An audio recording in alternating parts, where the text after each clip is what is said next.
Auditrices et auditeurs de Radio Ah, Telesca,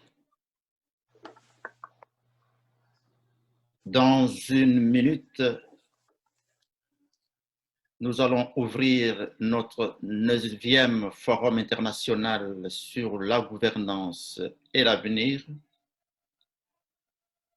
au cours duquel nous aurons et vous aurez l'honneur et le plaisir d'entendre, de recevoir, pour ceux qui sont avec nous sur ce plateau virtuel, de recevoir Madame Deborah Kayembe Bouba, rectrice de l'Université d'Édimbourg en Écosse.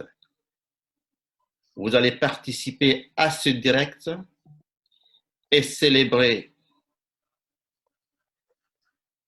avec joie, des grands cœurs, la nomination ou l'élection de cette digne fille congolaise et africaine comme rectrice de cette prestigieuse université. Pour préparer et organiser cette émission hommage à la digne fille africaine et congolaise, nous avons avec nous vos fidèles accompagnateurs et serviteurs d'Etel Académie et Radio Congo Telesca.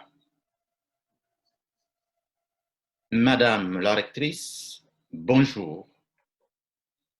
Mesdames et messieurs les membres du panel et du forum, bonjour également et bienvenue à cette émission.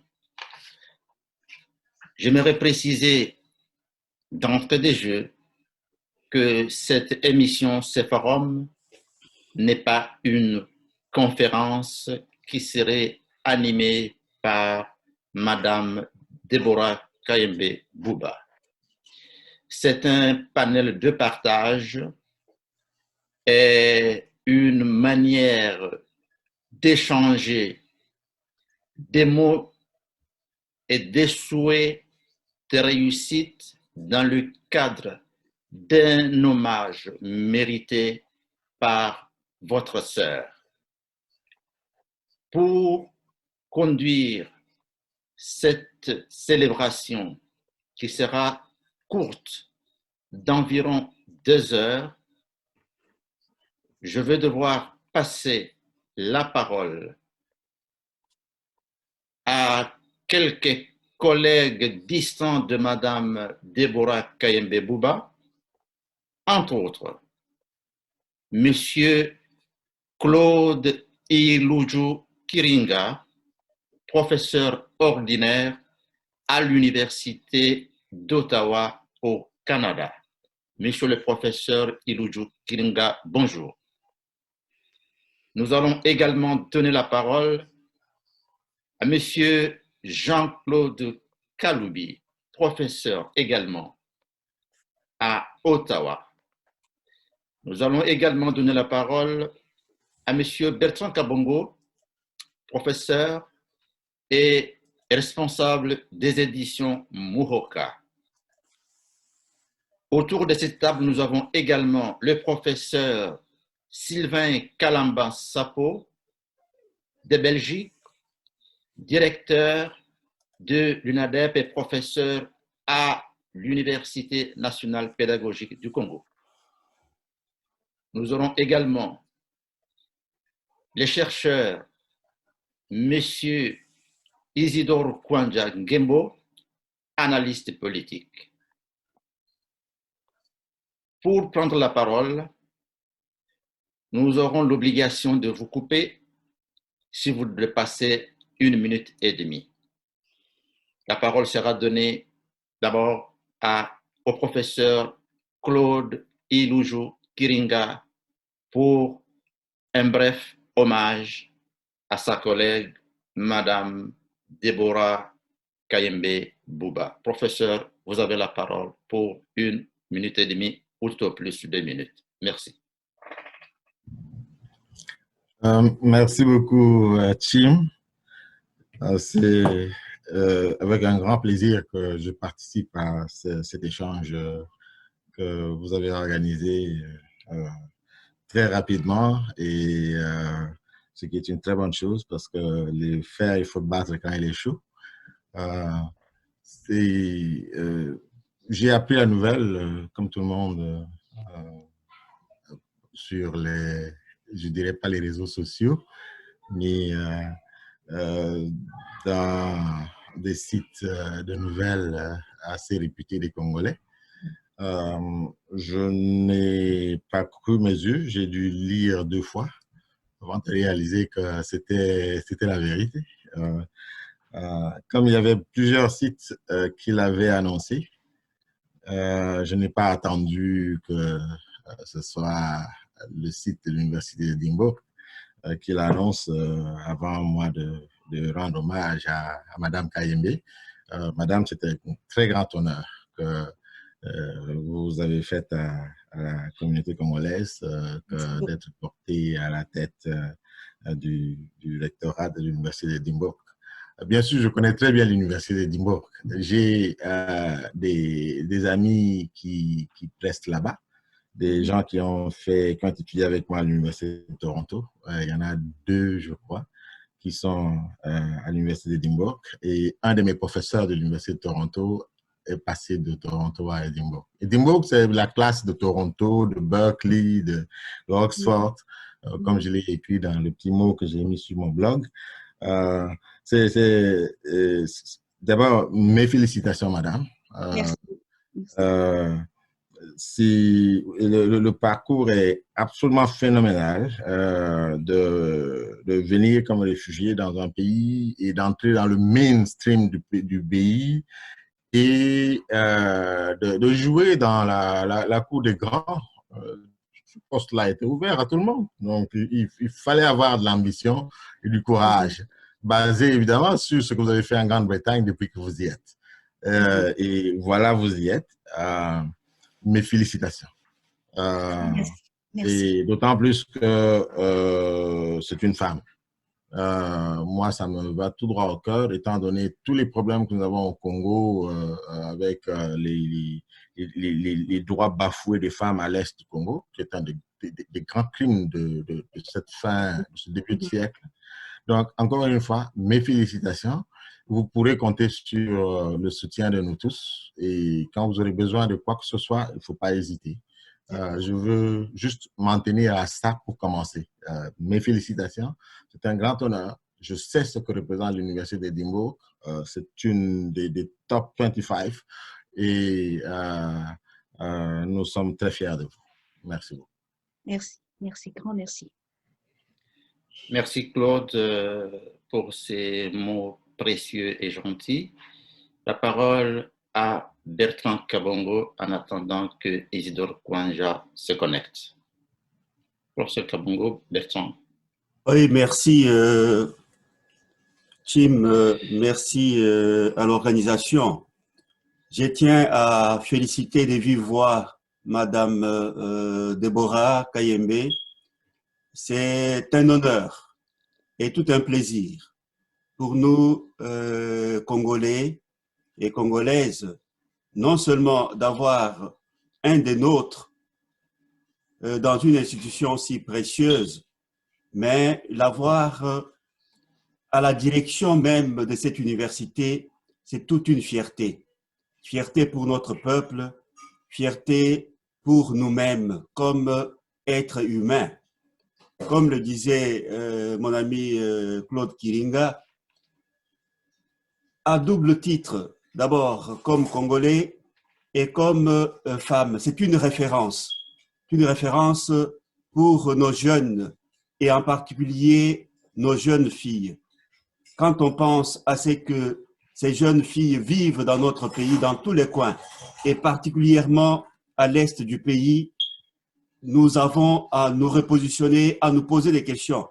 Et c'est pour moi tout un plaisir et au nom de toute notre République, au nom du président de la République que nous représentons à travers de telles académies, nous vous disons vraiment merci et félicitations. Merci beaucoup. Merci. Merci Bertrand. Jean-Claude, vous avez la parole. OK. Merci Charles pour la parole. Merci à Madame Déborah Kayembe pour ce parcours. Je vais reprendre les mots de mes prédécesseurs, donc prof Claude Kiringa, mon ami Bertrand, d'abord pour souligner le fait qu'il s'agit d'une fierté nationale, internationale, fierté humaine, fierté de parents, parce que nous avons des enfants, des filles, nous avons des sœurs, nous avons des tantes, et à travers votre itinéraire, parcours, nous voyons toutes ces personnes-là. Nous nous voyons à travers vous. Nous sommes contents que vous ayez réalisé ce que vous avez réalisé. Mais j'aimerais surtout souligner un autre aspect, c'est que ici, chez nous, nous célébrons le mois de l'histoire des Noirs.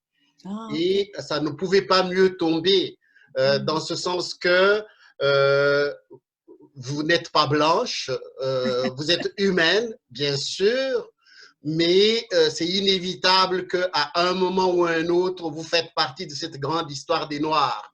Et pour prendre cette histoire-là, je me rappelle les quelques mots d'un auteur de jeunesse que j'aimais bien, Aimé Césaire, pour ne pas le citer, qui écrivait « De tout paysage, il est important de garder intense la trace du passage. » Peut-on parler de trace de passage à travers ce que vous venez de réaliser?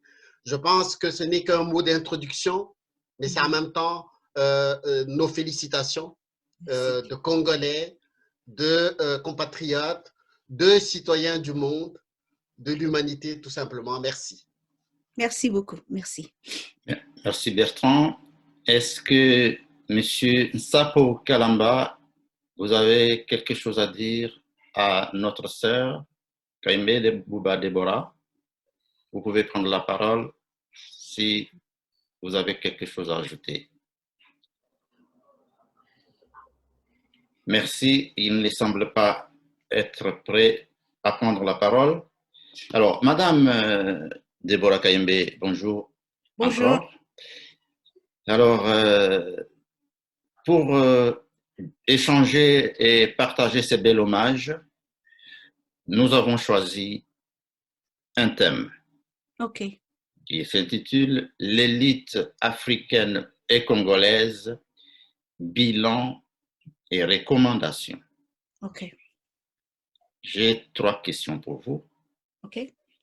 Après vous les avoir posées, la parole sera redonnée au professeur Kiringa, qui pourra ajouter et poser quelques questions également. Et à tour de rôle, chacun va participer à ce forum, à cet hommage, autour de la thématique que je viens d'énoncer et de formuler. Première question.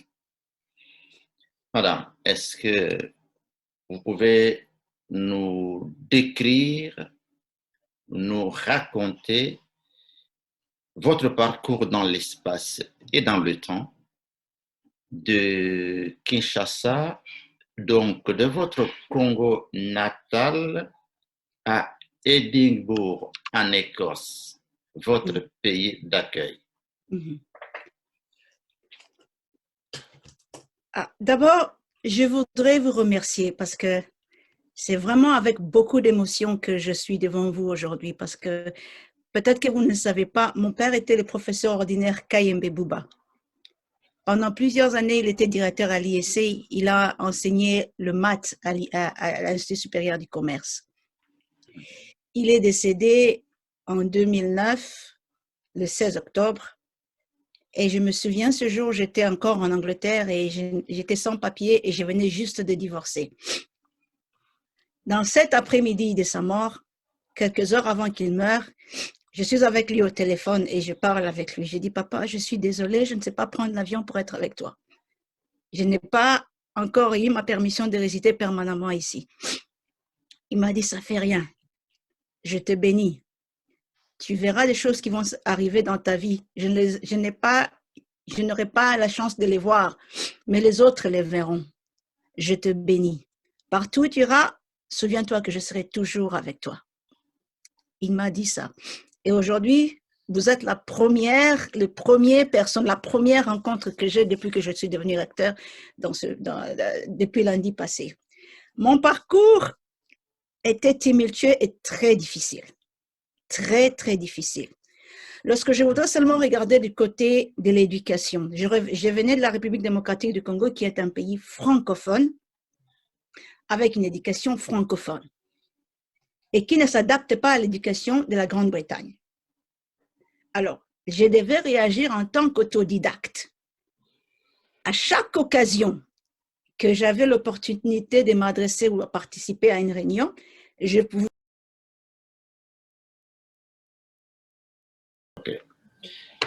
Je disais que nous sommes complètement désolés de ces désagréments techniques, la technologie ayant ces raisons que la raison ignore.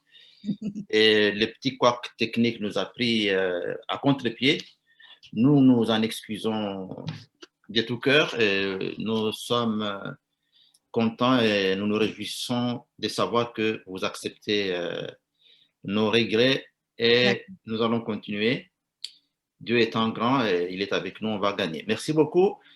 Nous retournons avec la question que j'avais posée à Madame Deborah Kayembe, la rectrice de l'Université d'Édimbourg. Je lui demandais de nous décrire le parcours qu'elle a effectué ou bien qu'elle avait effectué dans l'espace et dans le temps de son Congo natal en Écosse, de Kinshasa à Édimbourg.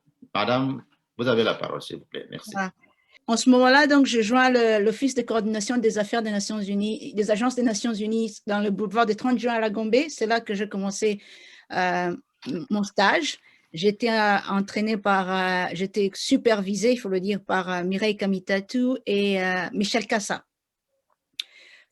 Pendant presque 6 mois, pendant une année, donc j'ai été là pendant une année. Et au bout de fin de stage, j'ai donc décidé de joindre le barreau en ce moment-là, puisque je venais d'une université privée.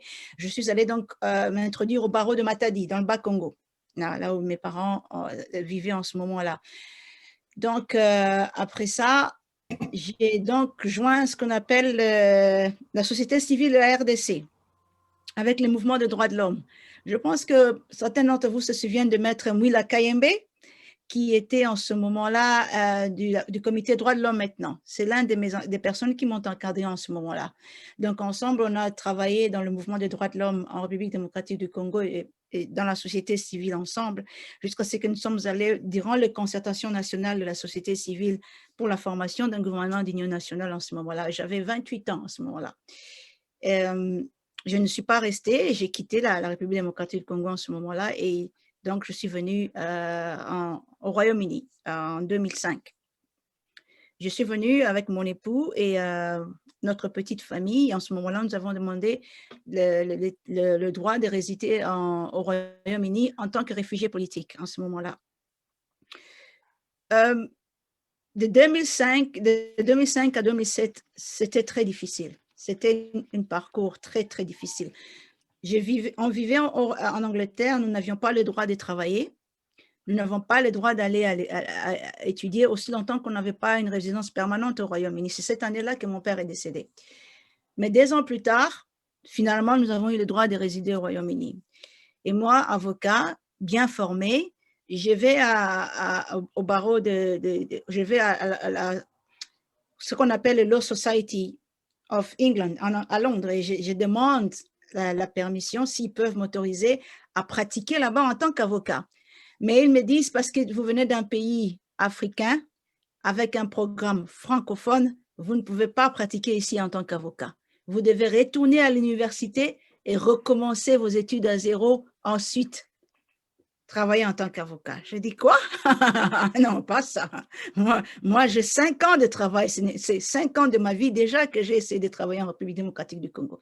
Je n'accepterai pas ça.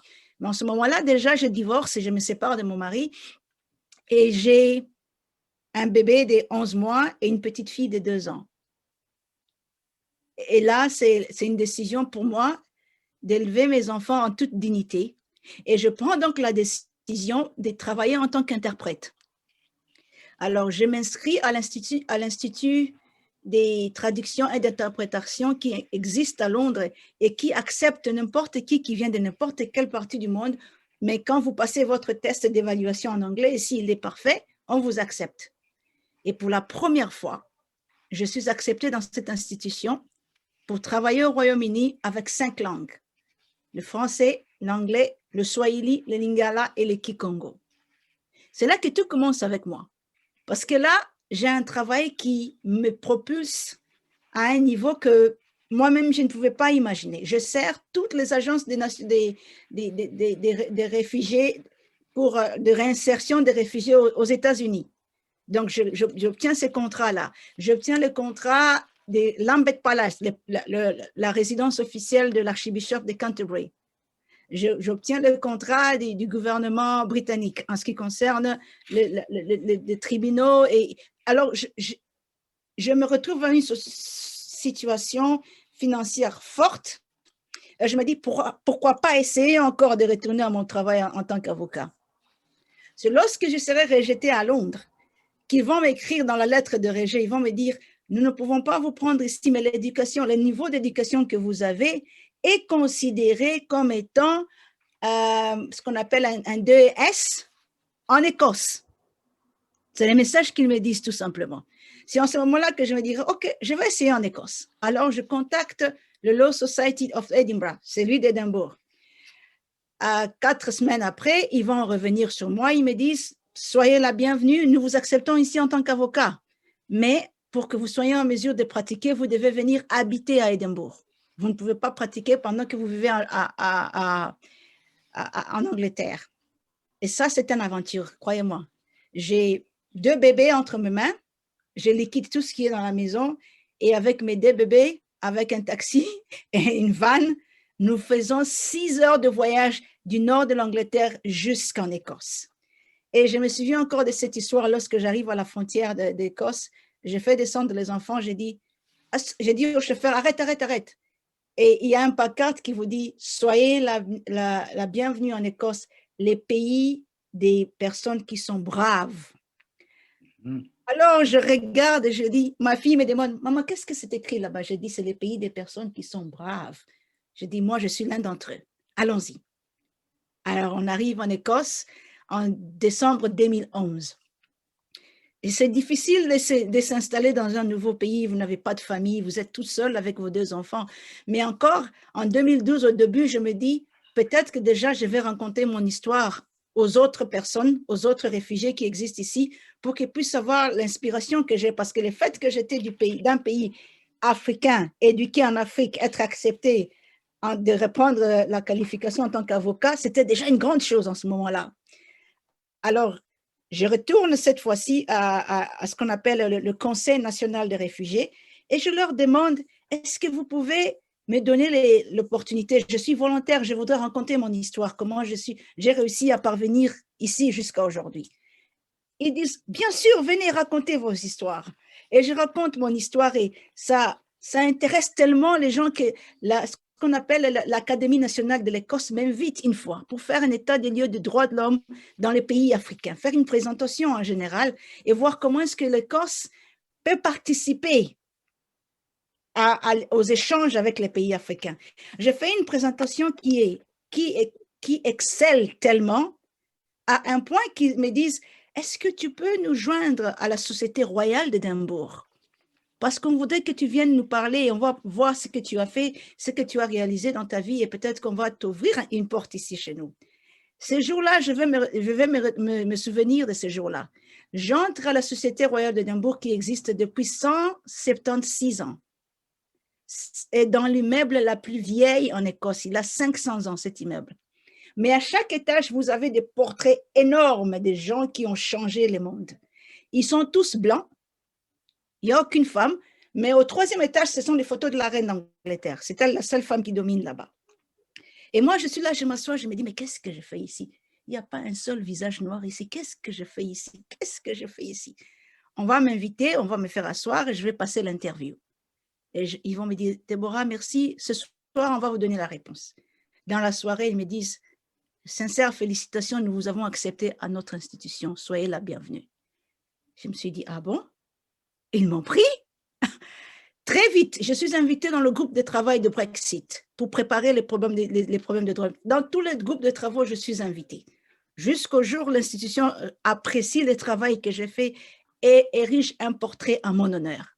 Donc, je deviens la première personne noire à avoir un portrait érigé à la Société royale d'Édimbourg.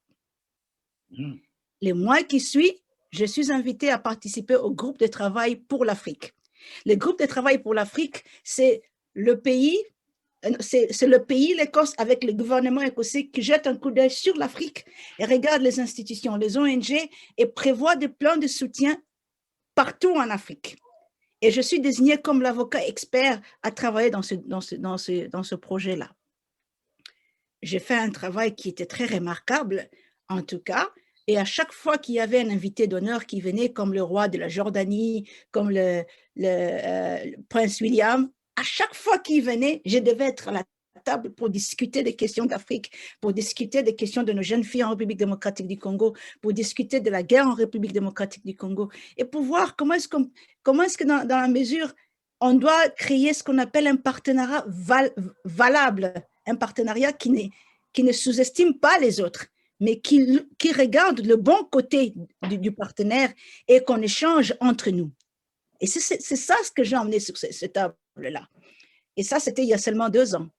Jusqu'il y a maintenant 4 mois, lorsque je reçus un email dans l'après-midi, quelqu'un me dira, Déborah, les représentants de l'Université d'Édimbourg, les travailleurs et les étudiants ont une réunion cet après-midi et ils m'ont dit de t'informer qu'ils t'ont choisi, toi, pour être le prochain recteur de l'Université d'Édimbourg.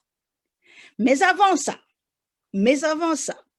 il y a eu un événement très malheureux dans ma vie qui est arrivé au mois de juillet de cette année, juste après le meurtre de George Floyd. Il y a eu cette sensation ici en Écosse de gens qui voulaient faire du mal à tous ceux qui étaient noirs et qui émergeaient.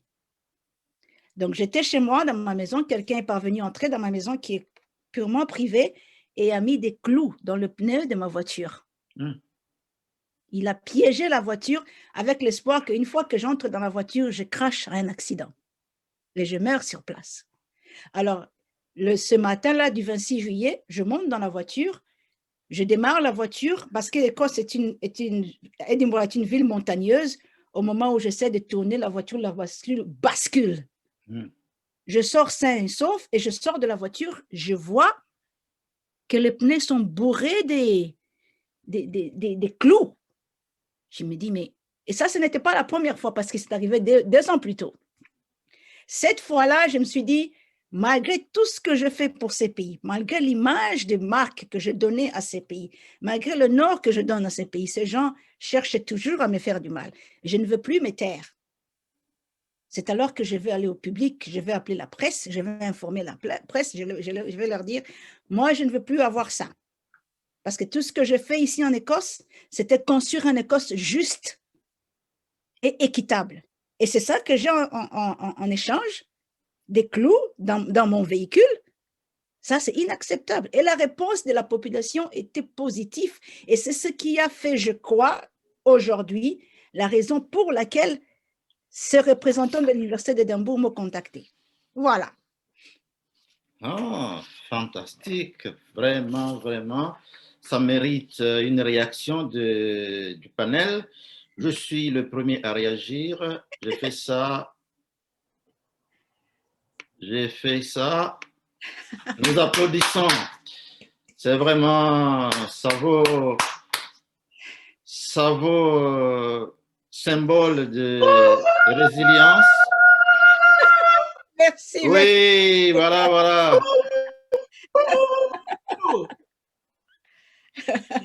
Merci, vraiment, c'est édifiant, c'est vraiment édifiant. Et nous vous encourageons, nous partageons cette expérience à la fois ondulatoire, ça y a des ondulations, ça aussi, c'est comme des vagues, ça monte, ça descend, et c'est ça la vie. C'est comme le mythe décisif qui roulait la pierre du bas jusqu'à la montagne, la pierre retombe, etc. Pour votre information, Maître Mouila Kayembe, c'est mon copain de classe Oh, OK. au petit séminaire de Caboué. OK. Il est mort, vous savez? Oui, oui, je sais qu'il est mort, oui. Il est décédé il y a pratiquement, je crois, un mois et Un demi. mois maintenant, oui. Oh, oui. Nous, on l'appelait Massista quand on étudiait au petit séminaire. Il aimait le catch. Bon, merci beaucoup pour la réponse à la première question. J'ai une deuxième question à vous poser. Je récapitule. Après avoir posé mes 3 questions, la parole sera accordée au professeur Iluju Kiringa Claude et à Isidore Kwanja qui va poser aussi une question, et ainsi Bertrand Kabongo et Jean-Claude. Isidore, vous n'avez pas été là au début. On a commencé par un bref hommage à notre sœur, Madame Deborah Kayembe, Bouba. Tu pourras aussi faire un petit hommage de 30 secondes avant de poser la question. Quand on va poser les questions, je les prendrai en bloc, 3 questions, et puis elle répondra. Voici ma deuxième question. Quel message avez-vous à adresser, pourriez-vous adresser à l'élite africaine et congolaise qui vous écoute, qui vous entend, parce que l'émission est en direct? Je pense que la première des messages que j'aimerais envoyer, c'est que l'éducation est la base de toute chose. Lorsque vous avez l'opportunité d'être éduqué, soyez sérieux dans votre éducation. Obtenez une bonne formation. Ne sous-estimez pas la formation que vous avez. Ne sous-estimez pas surtout les capacités que vous avez. Ça, c'est la première des choses.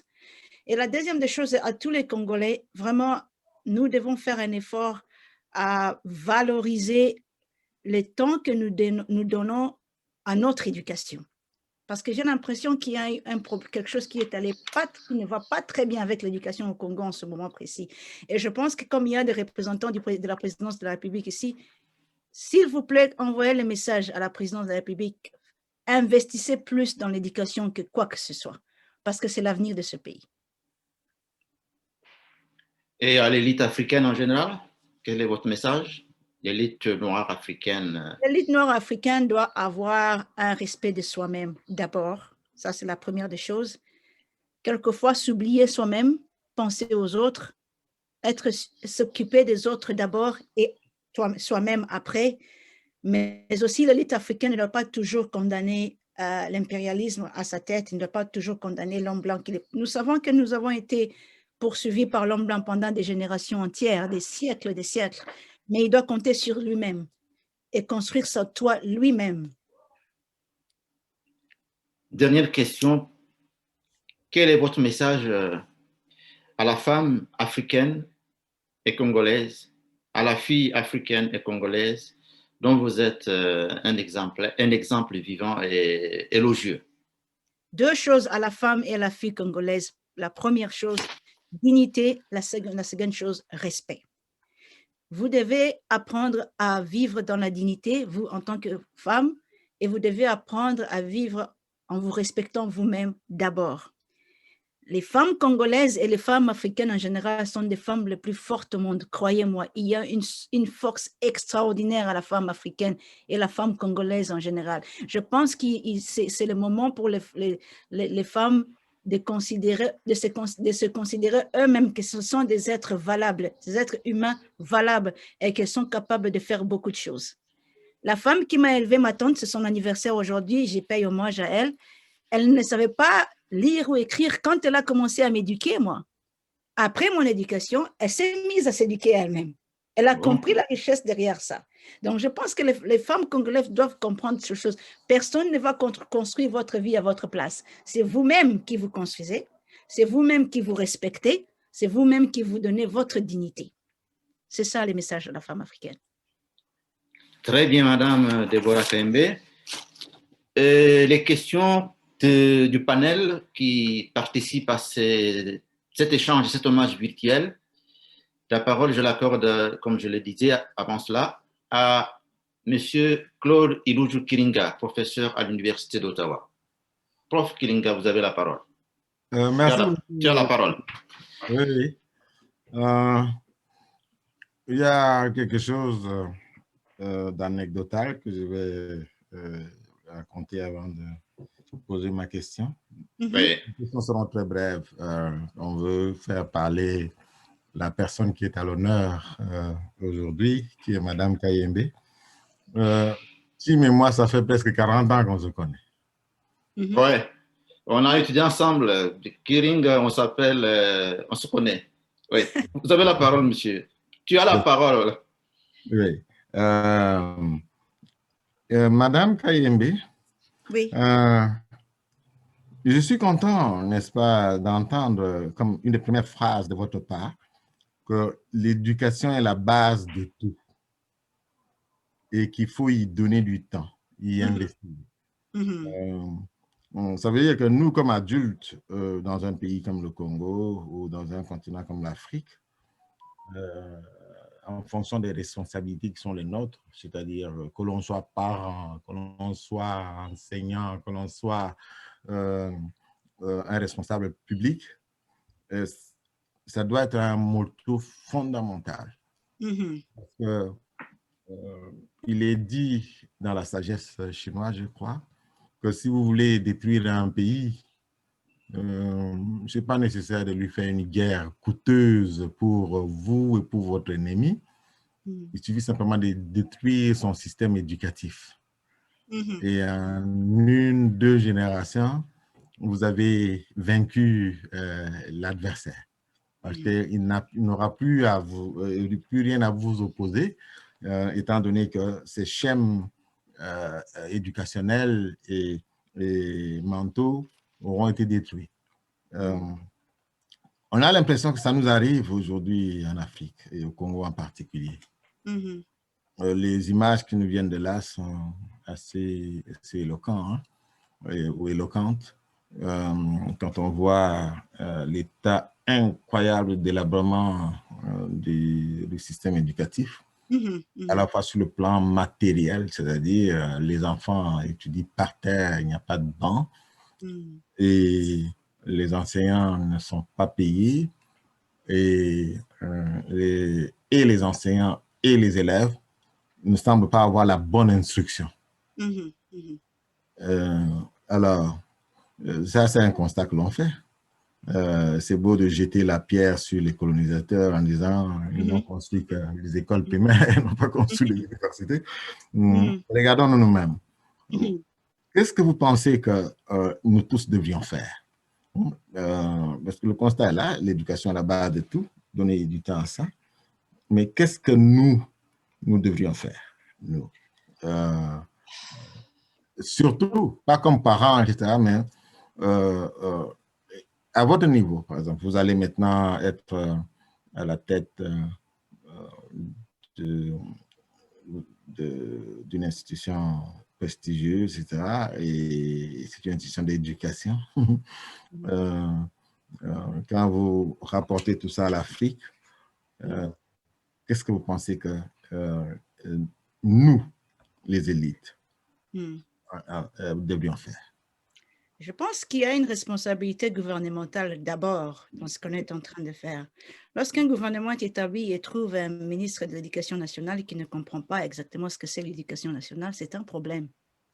Je peux aujourd'hui trouver un fonds de 10 000 ou 100 000 dollars américains et emmener ça au gouvernement et donner au gouvernement congolais. Vous pouvez gérer ça pour l'éducation nationale. Et si le ministre ne comprend rien que le mettre dans ses poches, on n'ira nulle part. Parce que je me souviens encore, Andy Berniam, le ministre en ce moment-là, en 2007, est venu en République démocratique du Congo avec des fonds pour financer l'éducation des enfants congolais. Il a eu 2 réunions avec le ministre de l'Éducation d'antan. Il lui a dit, est-ce que tu as un projet pour... Je crois que l'argent avait été donné pour éviter... Parce qu'il y avait un programme ici au Royaume-Uni qui ne voulait pas voir un seul enfant de l'école primaire s'asseoir par terre pendant qu'il étudie. Alors, l'argent, c'était pour acheter seulement des bancs. Alors, on lui a dit, est-ce que tu as un projet que tu peux nous montrer et qu'on peut vous donner l'argent? Et nous, on va justifier l'argent qu'on vous a donné à notre gouvernement. Il n'a jamais eu un projet sur la table. Il n'en a jamais eu. Et Andy est rentré avec l'argent ici. Il a retourné l'argent au trésor britannique. Oh. Ça, c'est quelque chose que j'ai vécu. Ce n'est pas comment raconter. J'ai vécu ça. Et on se pose la question, il y a un problème dans ce pays. Un problème très sérieux. Parce que si les ministres de l'Éducation nationale, comme vous avez très bien décrit la situation au Congo en ce moment-là, je ne dis pas ce gouvernement, c'était le gouvernement, je crois, l'avant-dernier gouvernement de Kabila. Je crois que c'était ça.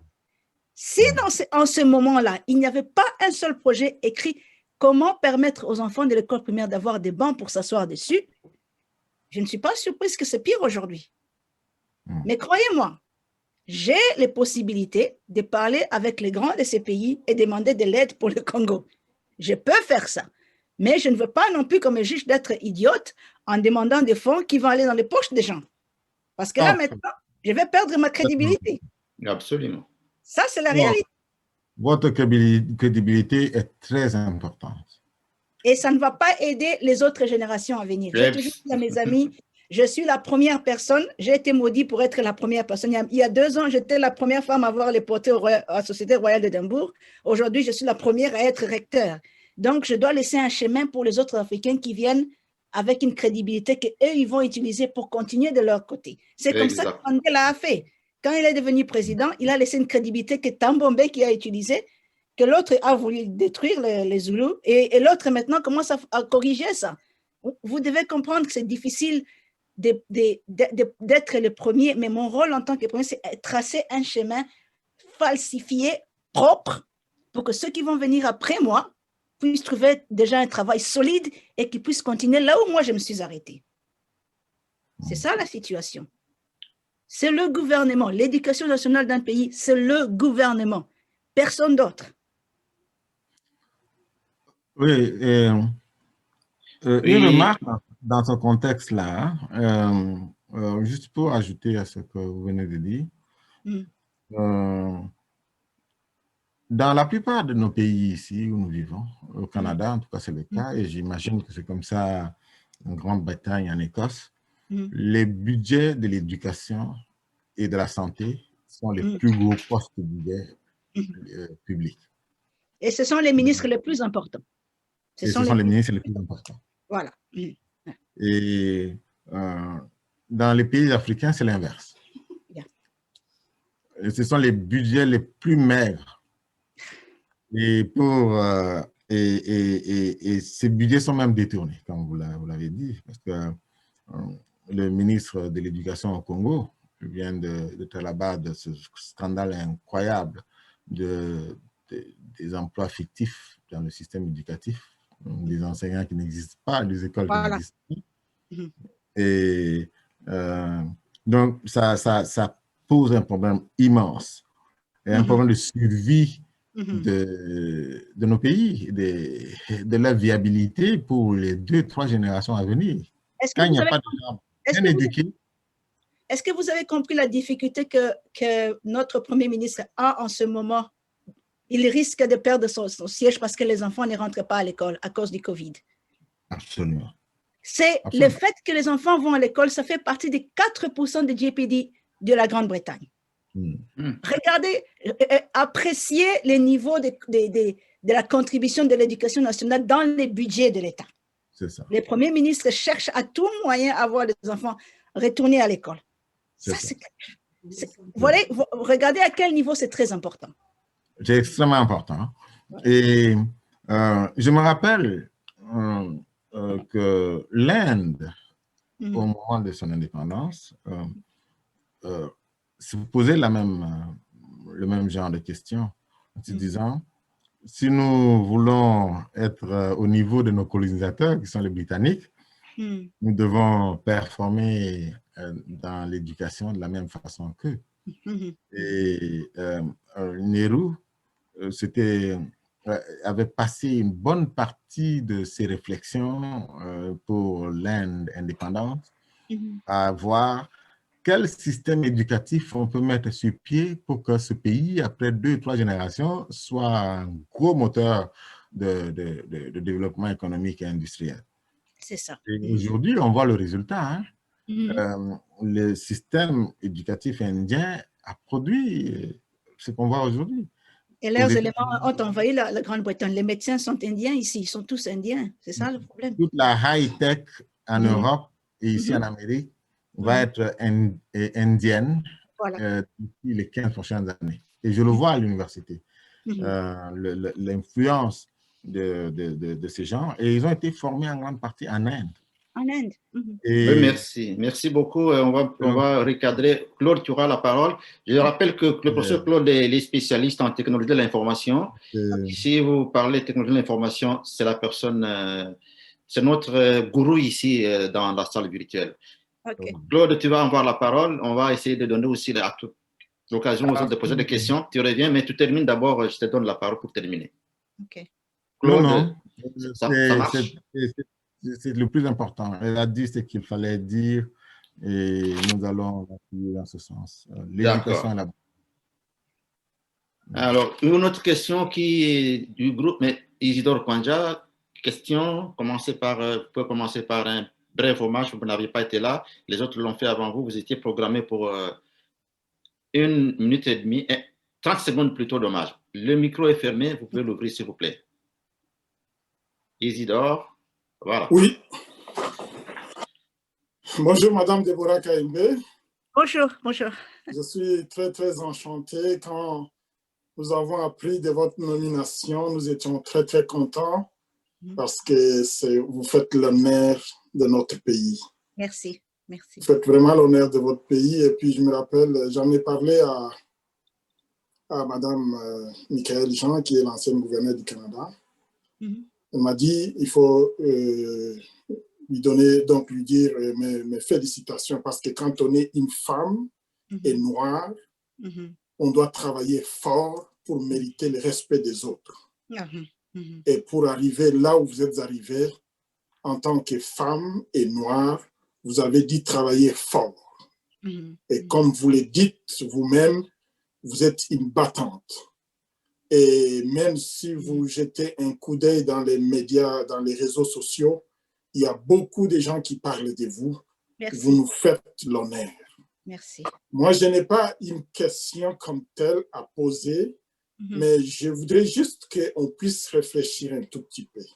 Okay. Depuis maintenant, disons, on va dire une trentaine ou une quarantaine d'années, dans les différents gouvernements qui se sont succédés en République démocratique du Congo, c'est plein des intellectuels, des professeurs d'université qui sont soit des ministres, soit des conseillers dans les cabinets ministériels.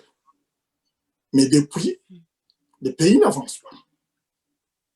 Les pays n'avancent pas en dépit de toutes les richesses que nous avons. Ce matin, j'ai écrit un article pour parler de l'investiture du président Tshisekedi qui devient le président de l'Union africaine. Et quand je faisais mes recherches pour écrire mon article, je m'aperçois que les Congo, depuis la dernière fois que nous avons assumé cette fonction de président de l'Union, c'était en 1967. Et après, il n'y a pas eu un seul Congolais à un niveau le plus élevé de cette organisation-là.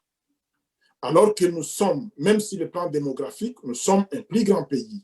Sur le plan des richesses, nous en avons assez, que ce soit les eaux, les forêts et les richesses minières.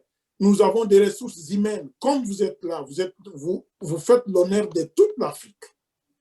Mais c'est quoi le problème qui fait que nous ne puissions pas aider à développer notre pays? C'est ça la question que je me suis toujours posée et que je me pose et que je voudrais que nous puissions réfléchir ensemble.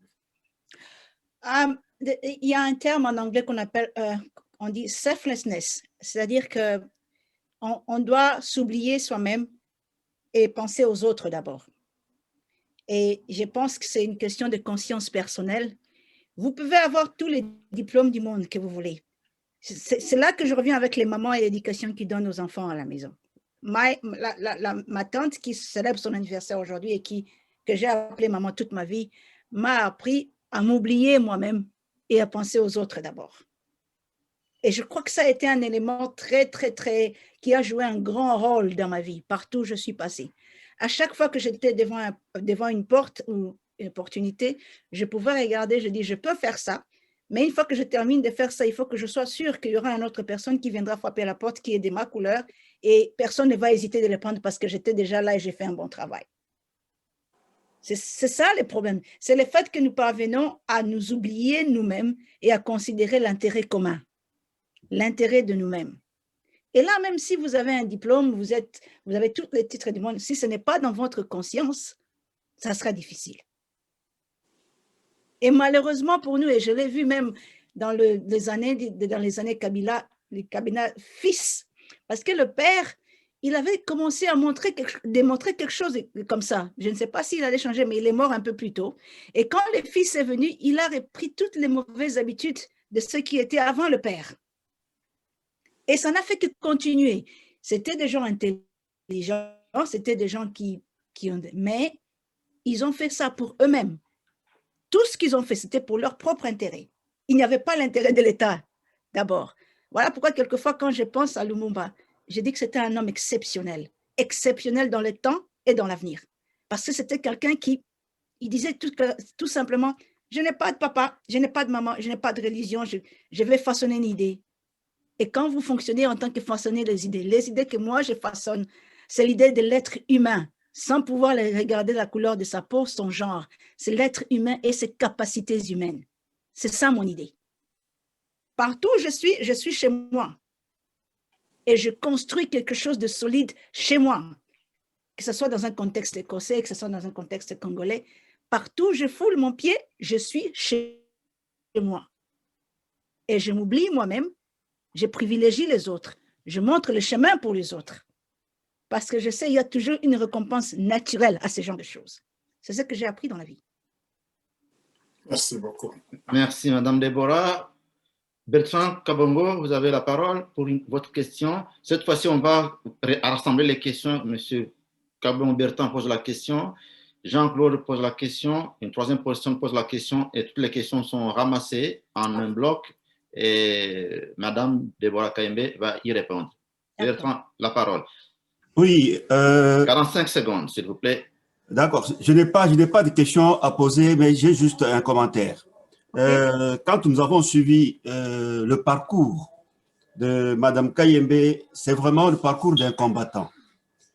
Et dans les échanges, que ce soit l'apport de Claude ou le commentaire d'Isidore, il y a un fait qui ressort. Et Madame Kayembe l'a bien souligné. La conscience individuelle, la conscience collective. Voilà ce qui nous manque. Aujourd'hui, on court derrière des diplômes, des gros diplômes, des parchemins qui ne valent vraiment rien. Et c'est pour cela qu'il faut revenir à notre système éducatif. Et Mme Kayembe l'a bien souligné, c'est les rôles du gouvernement. C'est les rôles du gouvernement. Et ça, je peux déjà le garantir, pas à 100%, à pratiquement 80%. Les efforts du président actuel, Félix Antoine Tshisekedi, vont dans ce sens-là. On est en train de travailler sur un projet de réforme de notre système éducatif. Nous ne devons pas toujours être revendicatifs. Nous devons essayer de voir qu'est-ce qui n'a pas marché, qu'est-ce qui a fait que notre conscience soit si viciée. Et là, je remercie Mme Kayembe, quand nous avons de telles interventions et de telles prises de position, ça peut aider non seulement l'élite africaine, non seulement l'élite congolaise, mais l'être humain. L'être humain. Personne ne donne ce qu'il n'a pas. On voit maintenant, notre élite ne peut pas donner quelque chose d'éthique parce qu'elle n'a pas d'éthique. Et cette éthique doit se forger, comme l'a bien dit Mme Kayembe, dès la petite enfance. Et il ne faut pas de gros diplômes. Sa maman qui fête son anniversaire, heureux anniversaire à elle, Elle n'avait pas de diplôme, Madame Kayembe l'a souligné, mais elle avait des valeurs. Et c'est ces valeurs-là qui doivent fonder notre système éducatif. Merci. Merci Bertrand. La contribution de Bertrand est bien reçue. Et je passe la parole à Jean-Claude. J'aimerais qu'on pose d'abord les questions avant de mettre un complément de commentaires qui enrichirait l'échange, l'hommage partagé. Jean-Claude, vous avez la parole. Alors, merci beaucoup, Charles. Je vais faire un commentaire et poser une question. Le commentaire d'abord, quand Mme Deborah Kayembe souligne l'importance des mères, l'importance de leur apport, ça me rappelle tout de suite le travail d'un de mes étudiants qui analysait le savoir des mères dans la société du Burkina Faso. Ce travail-là, si je me le rappelle, c'est parce que dans son épigraphe, c'était à sa mère qui est restée au village. Et un des jurés lui a posé la question de pourquoi il commençait par destiner ce travail à sa mère. C'était une question pour le taquiner. Mais ce qu'il nous a révélé était très important. C'est qu'il nous dit, il se souvient que c'est à 12 ans seulement qu'il a réalisé que sa mère ne savait pas lire.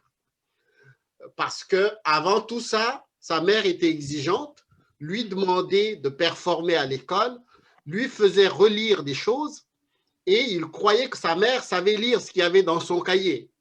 Et il faisait tous ses efforts, évidemment, il se dépassait. Puis un jour, il a vu que sa mère tenait le cahier à l'envers. Et puis, il était déjà suffisamment grand pour l'observer. Elle tenait le cahier à l'envers. Et puis, il a posé une petite question piège à sa mère. Puis, il a réalisé qu'elle ne repérait pas un mot. C'est là seulement qu'il réalise qu'elle ne savait pas lire. Mais pour elle, lire était très important. Réussir à l'école était très important. Et elle l'a soutenu jusqu'au moment où il a compris lui-même que c'était important d'aller plus loin. Ça rejoint ce que vous soulignez là-dessus. Mais entre autres choses, j'ai réduit ce que je veux apporter. Vous avez souligné l'importance de l'histoire en abordant chaque fois votre passage, votre entrée dans tous ces lieux. Vous soulignez, c'est plus de 100 ans, plus de. Chaque fois, c'est important, ce profond respect du passé que vous avez, en même temps, les valeurs que vous tirez de là.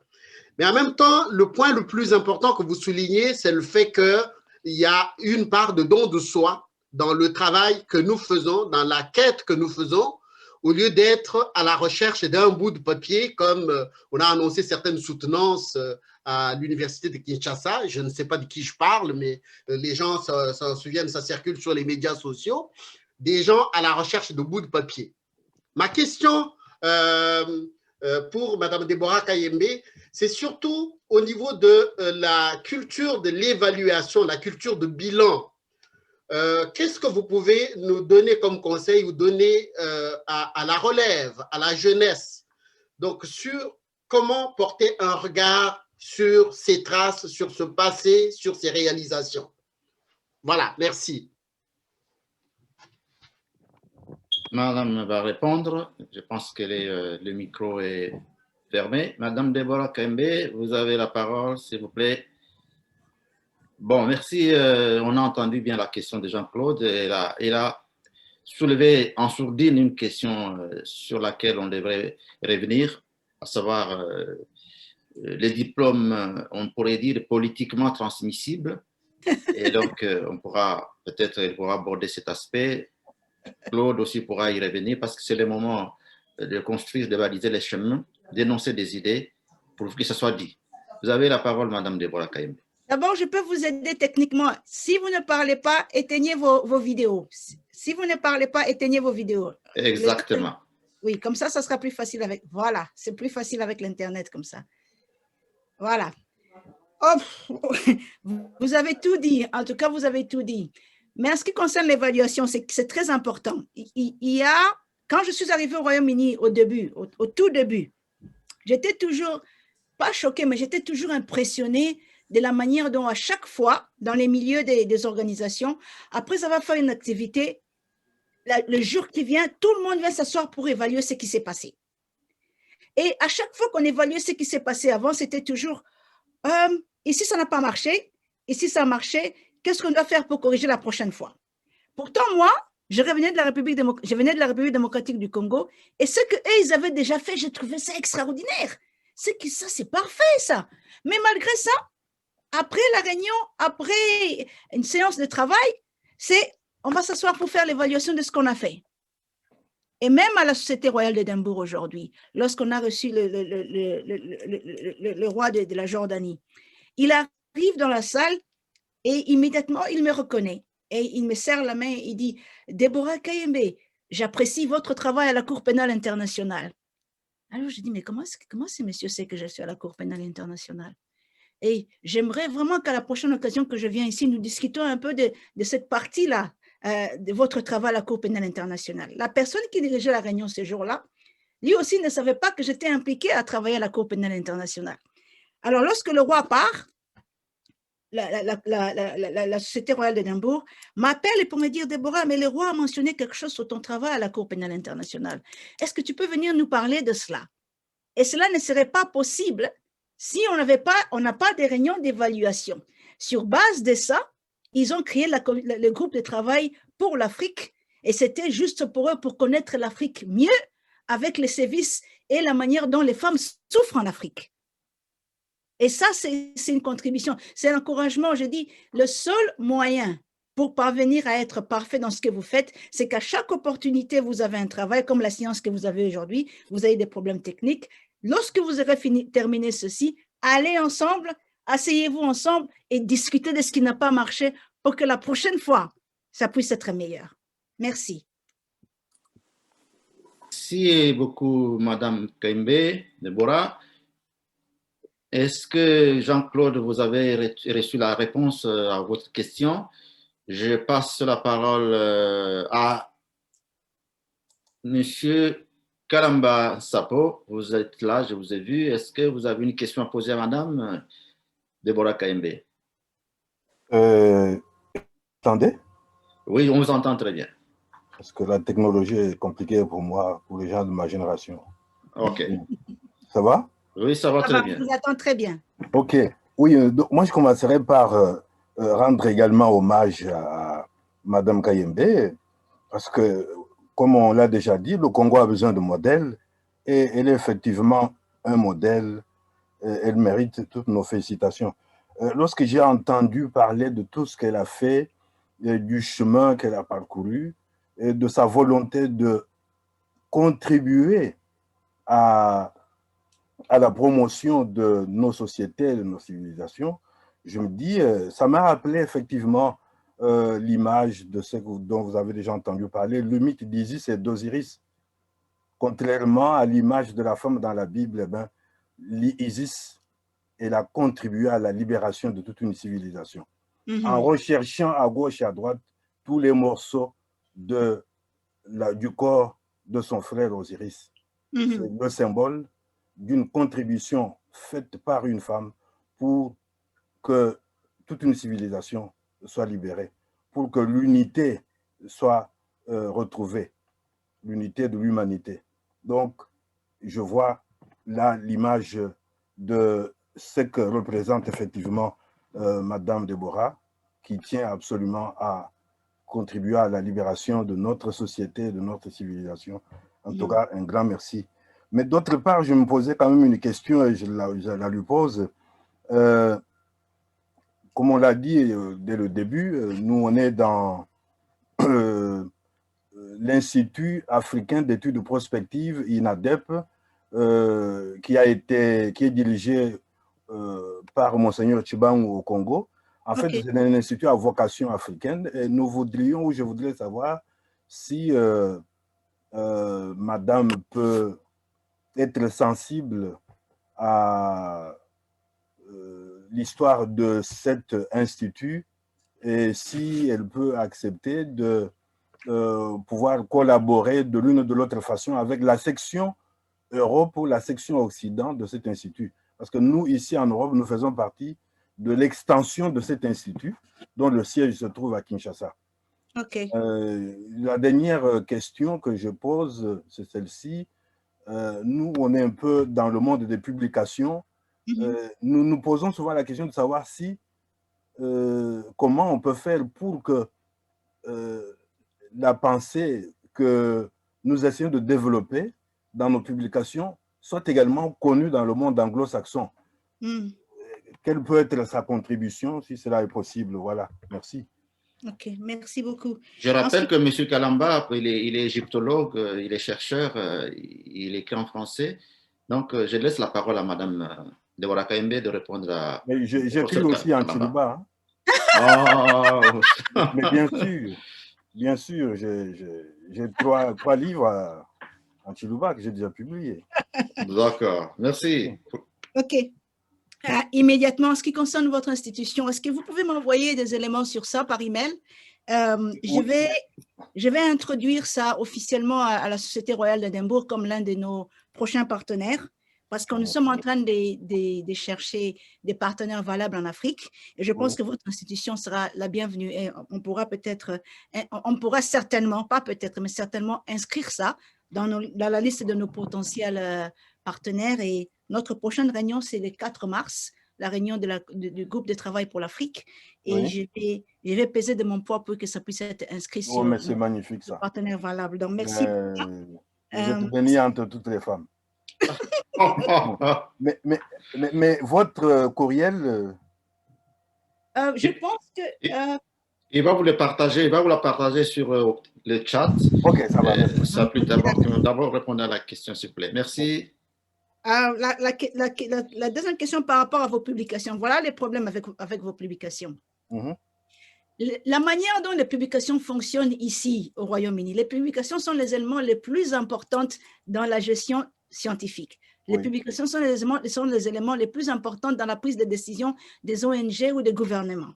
Mais si vous voulez que vos publications puissent être reconnues dans un pays anglophone, la première des choses, c'est que vous devez être sûr que vos publications sont écrites en anglais. Parce que la traduction des documents coûte beaucoup d'argent. Et la plupart de ces grandes organisations ici, ils n'ont certainement pas l'argent à dépenser dans les traductions, mais ils ont l'argent à investir sur des choses qui sont plus palpables. Alors, mon premier conseil pour vous, si vous avez des publications que vous l'avez en français, faites en sorte qu'ils soient traduits en anglais. Ça, c'est la première des choses. Et deuxième chose, vous devez sur votre courriel avoir des adresses des gens qui sont disponibles à lire vos documents, qui font des recherches. Et je crois que l'Université d'Édimbourg, c'est l'un des places là où ces choses peuvent se faire. Alors, voilà pourquoi vous avez votre institution. Vous m'envoyez les coordonnées de votre institution et je vais peut-être vous ajouter dans un courriel. Mais comme je vous dis, la première des choses, vous êtes un pays francophone, vos documents doivent être traduits en anglais. Et en ce qui concerne l'orientation, là où vous devez l'envoyer, je vous tiendrai au courant dans les jours qui viennent, OK? Merci beaucoup. Merci beaucoup. Donc, j'attends votre courriel. Merci. Okay. Je vous en prie, merci, merci Madame Deborah Kayembe, merci Monsieur Kalamba. Prochain intervenant, je vais choisir, je vais sélectionner, je vais trier. Nous allons donner la parole à Patrick, Monsieur Patrick Dibouba. Avez-vous une question à poser? Ah oui, Patrick Abongo. Votre micro est fermé, s'il vous plaît. Oui, allô, bonjour. Est-ce que vous m'entendez? Oui, je vous entends. Allez-y. Oui, Madame Deborah, merci beaucoup pour votre intervention. En fait, ma question est la suivante. On entend parler souvent de la réforme de l'éducation qui est nécessaire au Congo.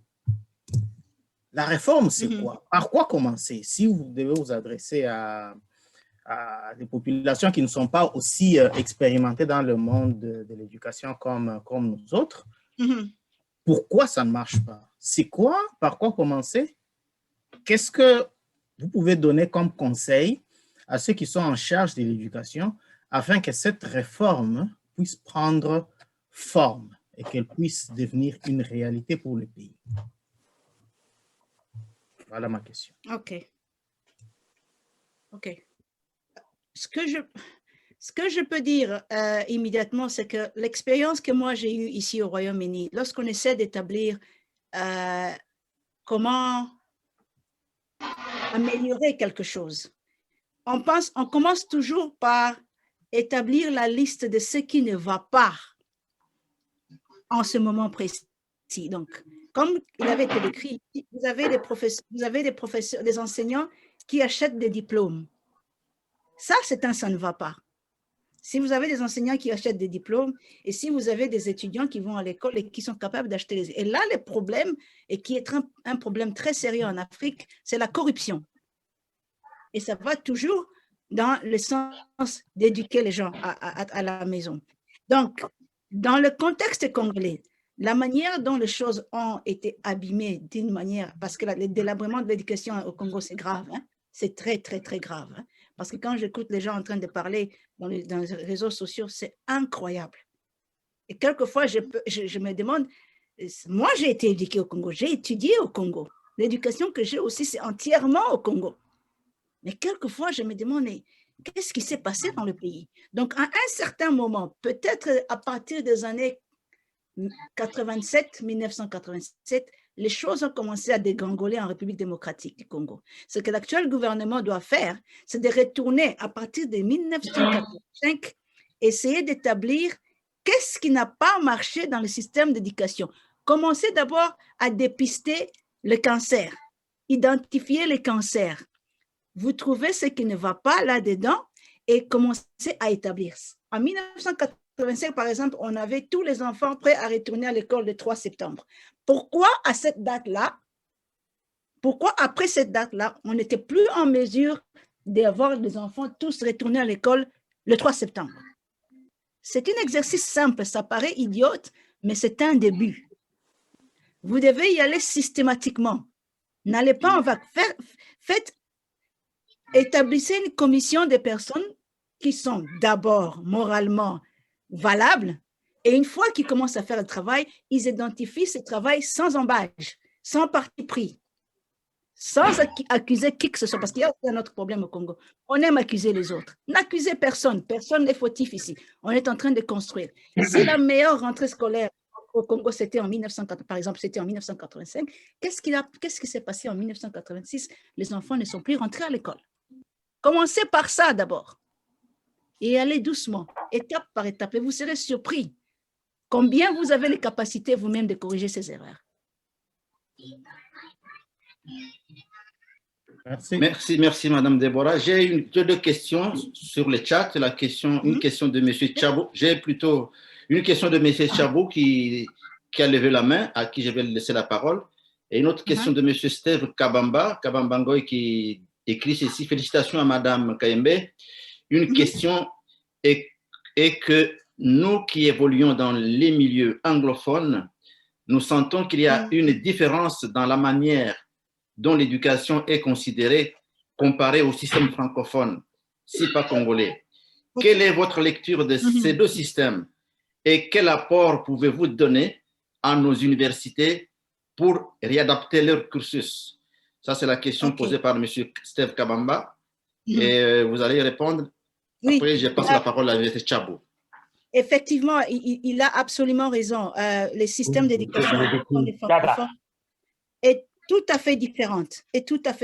Mais vous savez que l'Écosse est le système d'éducation pour l'école primaire et secondaire la meilleure dans toute l'Europe et même la meilleure au monde. Mais je dois vous dire, malgré qu'il est classé la meilleure au monde et malgré que mes enfants étudient ici, il a aussi des failles. Il n'est pas parfait. Donc, pour moi, quelqu'un qui a étudié dans un espace francophone et qui vient ici, et au Congo en plus, et qui est venu ici et en train de... Je suis témoin de la manière dont mes enfants sont en train d'être éduqués ici en Écosse. Je me dis que nous avons plus d'avantages dans notre système congolais au moment de mon éducation. C'était plus meilleur que ce que moi je vois ici. Donc, c'est pour ça que je dis, il y a dans toutes les sociétés des faillites et de bonnes choses. Donc, ce qui marche et ce qui ne marche pas. Mais il faudrait certainement, si on va dans l'idée de dire les anglophones sont meilleurs que les francophones, ça c'est mauvais. Ne voyez pas ça comme ça. Il y a le système d'éducation qui existe, mais il va falloir qu'il puisse être donné à nos enfants ou les enseignants puissent nous le donner d'une bonne manière. Aujourd'hui, en Écosse, on me considère comme une génie parce que je parle 7 langues et que je suis j'ai la qualification officielle du gouvernement de travailler en 5 langues. Ils me considèrent comme un génie. Ils disent que je suis un génie. Mais c'est quelque chose qui est très possible au Congo. Vous pouvez avoir un enfant qui parle 5-6 langues au Congo. C'est extraordinaire, ça. Mais pas au Royaume-Uni. Parce qu'au Royaume-Uni, les Écossais, par exemple, ils ne peuvent même pas parler leur langue légale. Ils parlent l'anglais, leur premier adversaire, la langue qui leur a été imposée. Donc, il y a beaucoup, surtout dans ce domaine d'éducation, il y a beaucoup des choses qu'il faudrait prendre les bons, rejeter les mauvais et être sûr que l'éducation que nous avons, nous les valorisons à chaque moment et à chaque instant. C'est ça qui est important.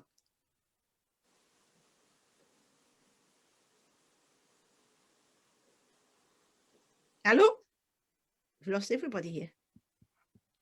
Il ne reste pas beaucoup de minutes. Je vais ajouter une vingtaine de minutes avant de terminer notre forum hommage à Madame Deborah Kayembe Bouba plutôt. Okay.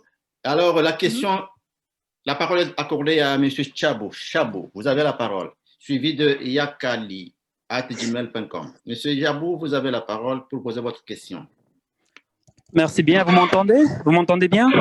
Oui, je vous entends. Allez-y. Bah, très bien, très bien. Je vais juste commencer par un commentaire. Et pour ne pas être impoli, d'abord, je me présente. Moi, c'est le professeur Chabou aux États-Unis. Et d'abord, je commence par vous féliciter pour votre parcours. Je sais ce que ça veut dire d'être noir et de monter au top. Est-ce que vous pouvez fermer votre micro? S'il vous plaît, l'émission passe en direct. Est-ce que vous pouvez... L'enfant qui pleure, est-ce que vous pouvez fermer le micro? Ouais. Oh, c'est peut-être pas le problème. Ils vont aller viral, hein? Ça va aller viral. Hein? Ça va aller viral. Voilà. C'est bien, l'enfant participe à sa manière. C'est un hommage rendu par l'enfant avec les cris. C'est bon. C'est très gentil, merci. T'en prie. Alors, Chabou, vous avez la parole. Alors voilà, je retourne à la question. Donc je disais, je sais que ça veut dire d'être noir et de monter au sommet dans ces sociétés, encore plus être femme, donc c'est pas trop évident. Donc félicitations. Merci. Et un petit commentaire déjà, c'est par rapport, vous avez déjà répondu à ça d'une manière générale, mais ce qu'on entend par être éduqué, il y a quelqu'un qui a parlé de tous ces ministres, professeurs, docteurs, machin, bidouille, dans le gouvernement, et on considère ça comme étant des intellectuels. Et moi, j'irais jusqu'à dire que c'est pas vrai du tout. Parce que être intellectuel, c'est pas seulement cette capacité de retenir et de régurgiter des histoires, mais c'est de voir plus loin, c'est d'être un leader, c'est d'être un statesman. Et je pense que c'est ce qui manque dans notre pays, c'est de comprendre quels sont les besoins du pays et de situer nos besoins par rapport au continent et d'être très stratégique comment on peut changer les choses, mais avec une vision à court terme et à long terme aussi. Et au final, je voulais juste revenir pour... il y a quelqu'un qui a parlé qu'est-ce qu'on peut faire pour augmenter la visibilité des publications. Vous avez complètement raison, Madame Deborah. Donc, il faut absolument écrire en anglais. Moi, je suis dans le secteur. Donc, il faut complètement écrire en anglais et il faut suivre aussi les normes. Il y a des normes de publication à l'échelle internationale. Et juste pour un petit exemple, vous avez vu très récemment, il y a eu ces histoires sur les formules de la COVID à l'université de Kinshasa, à l'université de Lubumbashi. Mais les standards qui ont été suivis ou la procédure qui a été suivie, c'était un manque à gagner pour tout le monde, pour la communauté congolaise et pour le continent. Bon, voilà, je m'arrête là. OK. Je suis d'accord avec vous. Merci pour votre contribution.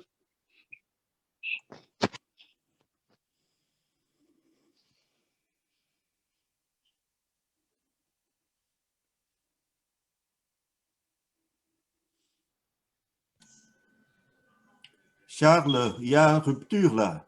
Je donne la parole à Yakalié, s'il vous plaît. Yakalié prend la parole avant Steve Kabamba. Je vous en prie. Monsieur Yakalié, vous avez la parole. Votre micro est fermé. Merci. Merci beaucoup. Merci beaucoup. Je voudrais d'abord remercier Madame Kayembe pour son parcours. ce qui donne aussi envie, je dirais, aux générations de faire tout pour qu'elles soient capables aussi, je dirais, de faire de merveilles.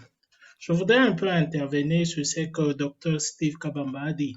C'est vrai qu'aujourd'hui, on semble croire que le système anglophone semble être le meilleur que le système, je dirais, francophone congolais. Mais je crois qu'il serait mieux que nous puissions arriver à relativiser les choses. Ce que nous sommes aujourd'hui, ce que nous sommes aujourd'hui, je dirais que c'est le fruit du système francophone congolais qui nous a permis peut-être de faire de merveilles, je dirais, sous d'autres cieux. Est-ce que le problème ne réside pas peut-être, je dirais, la manière dont le système a dégringolé, le système qui a été corrompu, il y a, je dirais, la situation au pays qui ne marche pas, qui n'arrive pas aussi à couvrir, je dirais, peut-être le secteur de l'enseignement, qui n'est plus, les enseignants sont démotivés. Pratiquement, il y a beaucoup de facteurs qui ont contribué à ce qu'aujourd'hui, le système congolais puisse dégringoler. Mais si on arrivait à fixer ces paramètres qui ont été la cause, je crois que quand même que notre système pourra faire ressortir des gens valables pour notre société. Mais aussi, ce qu'il faudra aussi ajouter est que notre système congolais doit être adapté, je dirais, aux réalités de l'heure. Quel est le bénéfice d'avoir un cours d'histoire qui nous raconte toutes les merveilles du monde alors que nous sommes ignorants de ce qui se passe chez nous? C'est-à-dire, il y a certains, le curriculum doit être adapté aux réalités, je dirais, du XXe siècle.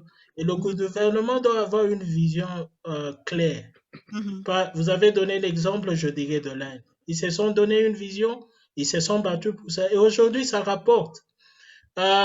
L'IT en Inde développée, il y a des entreprises américaines qui aujourd'hui n'emploient pas, je dirais, les Américains sur place, mais qui font recours à d'autres services en Inde pour développer tel ou tel logiciel.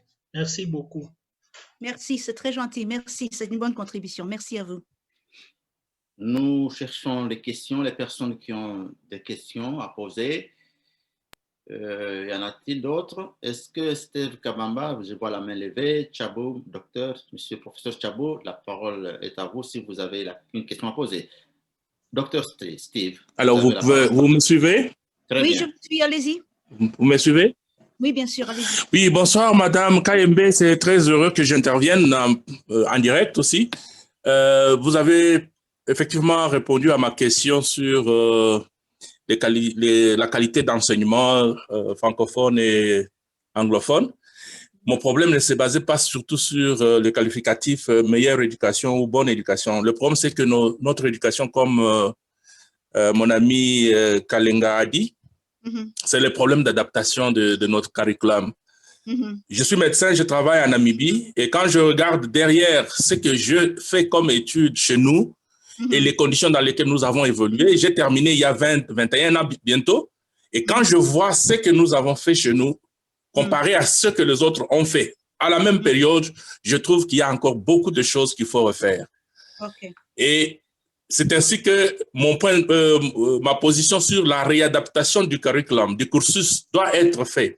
C'est ainsi que j'ai posé la question, vous, avec votre position actuelle, et y a-t-il moyen d'initier des collaborations avec nos universités pour ne fût-ce que les aider dans les processus d'adaptation du curriculum? Parce qu'il y a aujourd'hui là, j'ai de jeunes frères, cousins, neveux qui étudient en médecine à Lubumbashi. Quand vous regardez les notes de cours qu'ils ont, c'est pratiquement ce que moi j'avais étudié avec virgule, avec apostrophe et tout ça. C'est-à-dire qu'on ne fait que copier ce que les autres ont fait il y a de cela 20 ans. Est-ce qu'il n'y a pas moyen de créer une structure à travers vos bureaux qui peut aider nos universités à réadapter leur cursus et peut-être encore rééduquer nos professeurs, et permettez-moi les termes s'il y a des professeurs parmi nous, pour qu'ils puissent s'adapter à la situation actuelle. J'ai entendu le professeur Tchabou dire que même publier un article, il y a des normes qu'il faut suivre, mais ce n'est pas ce que nous avions appris il y a 20 ans chez nous là-bas. Donc, il y a moyen de réadapter nos curriculums et faire de notre éducation une très bonne éducation pour l'Afrique, pour le Congo et pour l'Afrique et pour le monde entier. Aujourd'hui, vous êtes la fierté du Congo. Vous avez étudié au Congo. Bien sûr, vous avez pu faire d'autres études, d'autres travaux quand vous êtes parti, mais votre sous-bassement, c'est le Congo. Donc, au Congo, nous pouvons produire mieux. Il suffit seulement qu'on y mette un peu du sérieux. Ouais, voilà. Je suis d'accord par rapport à ça, mais on est en train de parler du curriculum ici. OK. La manière dont, dans le contexte que moi j'ai vu ici au Royaume-Uni, parce que pour le moment, je suis en train de demander, j'ai fait une pétition au Parlement écossais pour le changement du curriculum par rapport au racisme. Ça fonctionne comment? Je vais vous donner l'exemple, comment ça fonctionne ici. Je fais une pétition et je prends la pétition, je soumets au Parlement. OK?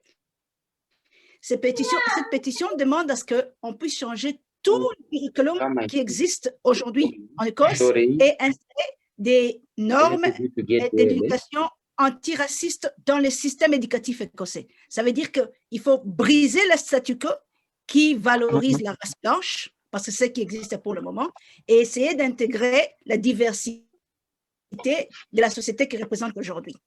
Croyez-moi que ce n'est pas quelque chose de facile à changer un curriculum, parce que d'abord, c'est une décision politique. Je vais vous dire pourquoi c'est une décision politique. Actuellement, en Écosse, nous avons un gouvernement nationaliste, un gouvernement qui, je dois dire, les parents sont les créateurs du Ku Klux Klan aux États-Unis. Alors, moi, je viens avec une pétition qui déjà, on a déjà essayé de m'assassiner 2 fois à cause de ça, et je dis, on va devoir changer ça, on va devoir considérer le fait qu'aujourd'hui, après toutes ces 400-500 ans, l'Écosse est multiculturelle.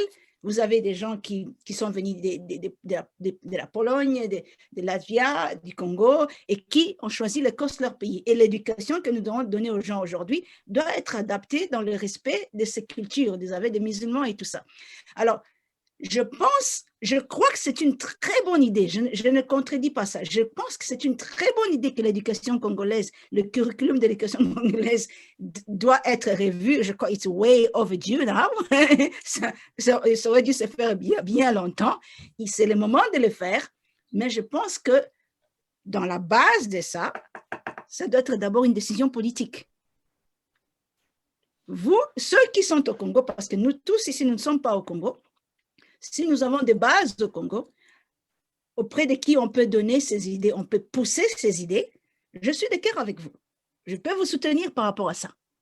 Parce que je sais la limite que j'ai étant une citoyenne britannique qui n'a plus la nationalité congolaise et qui a été dépravée de la nationalité congolaise, jusqu'où sont mes limites pour pousser.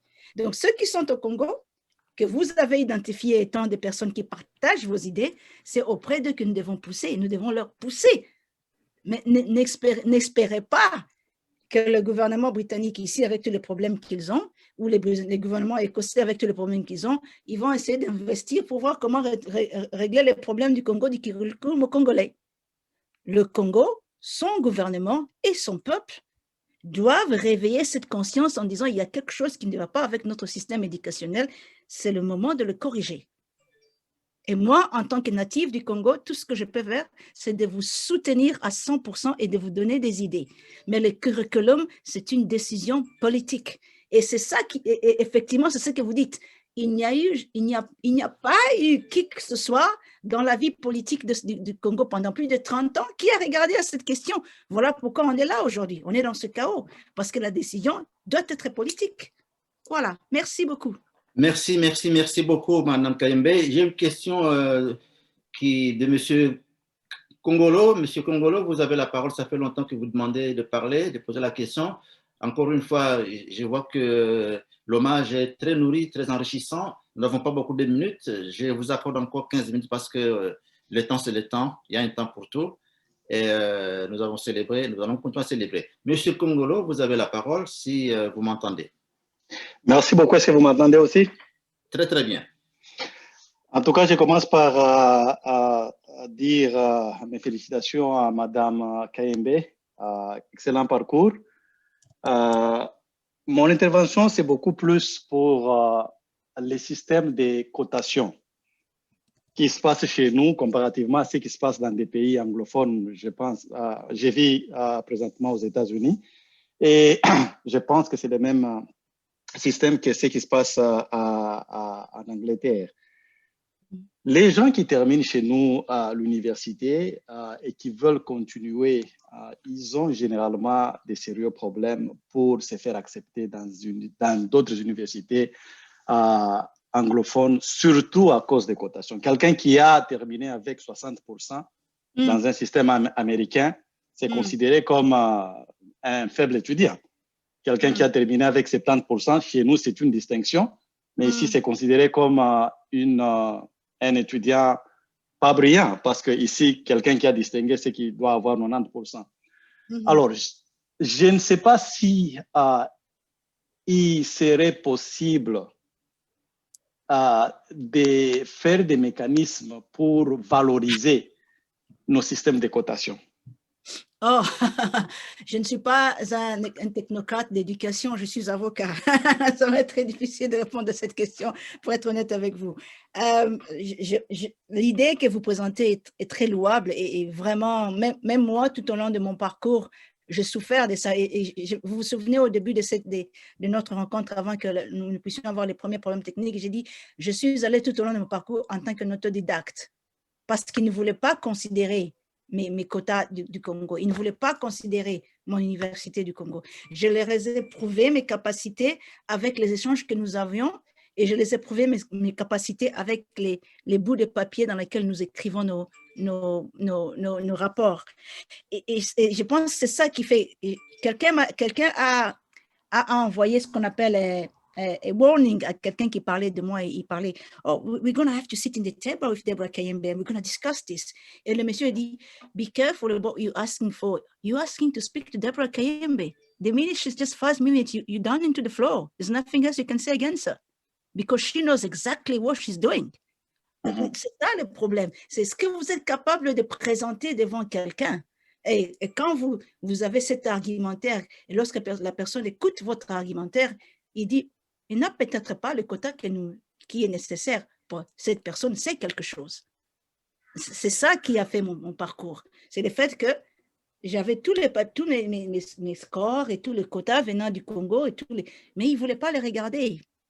Mais ils se sont arrêtés parce qu'au moment où je parlais et que je leur donnais les arguments, ils ont compris effectivement cette personne a un cerveau. Donc, pardonnez-moi de ne pas répondre directement à ça parce que je ne suis pas une technocrate en matière d'éducation, mais ce que je peux dire clairement avec vous, c'est vrai. Cette histoire de quotas est devenue un sérieux problème à travers le monde.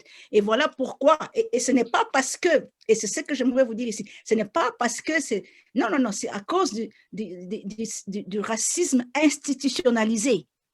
Ça, c'est un problème purement politique. C'est le racisme institutionnalisé qui fait comprendre que toute éducation qui est donnée en Grande-Bretagne et aux États-Unis est supérieure à ce qui est donné en Afrique. Ça, c'est du racisme institutionnalisé. Et c'est la raison pour laquelle j'ai cette pétition au Parlement écossais pour dire, effectivement, la manière d'éduquer est différente, mais on doit nous juger par nos capacités, non pas par la couleur de notre peau ou là où nous sommes nés. C'est ça mon combat. En tout cas, merci beaucoup. Mais je m'excuse, hein, juste une petite intervention. Merci beaucoup parce que j'ai experienced exactement la même chose aussi. Mais Okay. c'est que j'ai considéré que dans ces forums, il y a beaucoup de professeurs qui suivent. Si ça serait moyen peut-être d'envisager une politique, surtout au Congo, d'échanger notre système à partir du Congo, ça serait une bonne chose. Ça serait une très bonne chose, effectivement. Oui, ce serait une très bonne chose, oui. C'est une bonne recommandation. Je rappelle que le thème de notre hommage aujourd'hui, c'est élite africaine et congolaise, bilan recommandation. Je me rappeler à Madame Kabongo Kayembe que sur notre chat tombent plusieurs félicitations. Merci. À son endroit, Docteur Toto qui vous félicite, Passy Marondi qui vous félicite, beaucoup de félicitations, Richard qui félicite également, ça ne peut que tomber. J'aimerais donner la parole même aux anglophones qui sont là, par exemple, Monsieur Passy Marindi, ou je ne sais pas si c'est une maman ou un monsieur. Si vous m'entendez, vous pouvez parler aussi, poser la question même en anglais parce que vous vous exprimez en anglais. Hello, Passy. Hello. Passy. Passi Maronji. Docteur Toto, est-ce que vous avez une question à poser? Non. Alors, je reprends la parole et je me rends compte que nous sommes pratiquement vers la fin de l'émission, les questions ne tombant plus. Non, il y a une main en l'air, je m'excuse. Ok, je vous en prie. Il y a une main en l'air. Ok, oui, Alain Kounda, je vous en prie. Alain Kounda, vas-y. Allô, bonsoir tout le monde. Bonsoir. Alain. Je voudrais d'abord commencer par féliciter Madame Deborah Kayembe parce que ce qu'elle a fait, c'est vraiment un achievement, comme on dit en anglais. On est vraiment très fiers de ce qu'elle a pu réaliser. Et la discussion est quand même intéressante, surtout en termes de curriculum, de l'éducation. Je suis dans l'éducation, ça fait bien des années. Ce que je voulais dire, c'est que quand même, il faudrait que l'on puisse utiliser, si vous me permettez cette expression, la visibilité de nos concitoyens comme Madame Deborah pour peut-être trouver une porte d'entrée dans le gouvernement. Parce que le plus grand problème que nous connaissons en tant que technocrates de l'enseignement, c'est que nous n'avons personne dans le gouvernement qui est disposé à écouter ce qu'on a à dire pour améliorer le système d'enseignement au Congo. J'ai enseigné pendant des décennies ici en Afrique du Sud, dans les grandes universités. Je peux vous dire que notre système, dans le temps, était bon. Il est totalement obsolète, totalement dépassé aujourd'hui. J'ai engagé des discussions avec des collègues qui étaient restés au Congo, mais ils ne sont pas ouverts au changement. Et pour que ce changement puisse se produire, comme Mme Kayembe l'a fait remarquer, c'est une décision politique. Mais pour y parvenir, nous devons avoir une porte d'entrée dans le gouvernement. Et pour ça, il faudrait que nous utilisions des personnes qui ont cette visibilité que le président peut accepter de recevoir, comme Mme Deborah Kayembe. Il y a une autre de nos compatriotes qui était aux États-Unis, qui était dans le domaine de l'électricité. Je crois qu'elle a été recrutée à la présidence. Si on peut être connecté à des personnes pareilles et avoir un forum dans lequel on peut partager des idées, on peut parvenir à initier cette réforme de l'enseignement parce qu'on ne peut plus continuer au Congo comme ça se fait aujourd'hui. Nous sommes en 2021, les enseignants n'ont pas accès à Internet, les étudiants ont un curriculum qui date d'il y a 50 ans au moins. Ce n'est pas possible. Ce pays va disparaître si nous, qui sommes pratiquement, je peux dire, the last people standing at the last barricade, after us, there's no one else who can do it. Si nous n'intervenons pas maintenant, alors nous pouvons enterrer notre pays. C'est vraiment important qu'on puisse, je donne un délai de 2 ans, qu'on puisse résoudre, qu'on commence à résoudre ce problème du curriculum universitaire au Congo. Sinon, on peut aussi bien fermer toutes les universités. Merci beaucoup, Alain. Vraiment, ça me touche beaucoup ce que j'écoute de ta part aujourd'hui. Il y a une voix à l'intérieur de mon cœur qui me dit, mais tu fais la même chose en Écosse, pourquoi pas faire ça pour ton Congo? Ah, ça fait mal, vous savez, ça fait mal de réaliser comment... Ça fait 4-5 personnes qui ont parlé et qui m'ont étalé la réalité de la situation de l'éducation au Congo. Ça fait très, très mal. Que les choses ont dégringolé à ce point-là, ça fait très, très, très, très mal. Alors, nous sommes vers la fin. Merci beaucoup, Madame Deborah Kayembe. Monsieur Chabo, vous allez prendre la parole. Oui, vous voulez parler? Parlez, s'il vous plaît. Oui, je ne sais pas. J'ai entendu dire qu'il y a quelqu'un de la présidence ici, sur ce forum. J'ai entendu... Oui, on va voir ça. Oui, on va vous répondre. Je pense qu'on va vous répondre hors antenne. Parce que notre non, peut-être c'est l'unique occasion qu'on a de leur parler. C'est l'unique occasion qu'on a. Alors, parlez, vous avez la parole, parlez, s'il vous plaît, et vous écoutez. Le seul conseil que je voudrais donner à mes frères qui sont à la présidence, ils doivent essayer de tirer des conséquences de tous les régimes qui sont passés. C'est vrai, ils ont l'opportunité d'être autour du chef. Il y a des avantages dont ils bénéficient aujourd'hui. Mais je crois qu'ils doivent avoir une vision à long terme. Après que Félix soit au pouvoir, qu'est-ce qui va laisser le Congo? Est-ce que nous ne risquons pas de nous plaindre de la même manière de ce que les gens se sont plaints à propos du régime Mobutu, Kabila, ainsi de suite? Ils ont une legacy à laisser aux générations futures. Les gens sont ouverts à leur donner des propositions, mais malheureusement, c'est que nous constatons que la plupart des gens qui sont autour du chef, ils ont cette attitude de ne pas écouter des gens. Le régime passe. Le régime de Kabila est en train de tomber. Mais je crois qu'ils doivent être conscients d'écouter. C'est que nous, population, nous voulons. C'est que nous, Congolais, nous voulons pour que nous puissions. Le Congo n'appartient pas à une catégorie de gens. Qu'ils aient au moins ce talent, je dirais, d'écouter le peuple. Ils vont entendre beaucoup et ça leur permettra aussi peut-être de rester. Mais s'ils n'écoutent pas, leur système va tomber comme les autres systèmes. Merci beaucoup. Je m'excuse de le dire, c'est l'unique opportunité que j'ai, mais il faudra que je le dise. Merci beaucoup. Merci. Monsieur Tchabou, professeur, vous avez la parole si vous voulez encore parler et on termine par là. Et on est désolé, on regrette. Monsieur Tchabou, vous avez la parole. Merci encore une fois. Pour le reste, professeur Tchabou, juste une petite intervention. J'ai senti, Madame Deborah, que cette histoire du système éducatif au Congo, ça vous va droit au cœur. C'est quelque chose de très important pour vous. Et je suis aussi heureux d'entendre qu'il y a eu, je ne sais pas, un petit pont entre vous et, je ne sais pas, l'organisation qui est dirigée par Monseigneur Tchibangu, je pense. Oui. Et, oui. Je notais l'air de taille, absolument, oui, on va travailler ensemble. Voilà. Et donc, ça, c'est très bien, c'est déjà un très bon signe. Alors, moi, la question que j'allais vous poser, c'est de savoir comment est-ce que vous pouvez peut-être aider nos frères, parce que Monseigneur Tchibangu est vraiment impliqué dans le système éducatif des universités au pays. Comment est-ce que vous pouvez les aider peut-être à avoir des audits, right? Donc des systèmes d'évaluation de performance.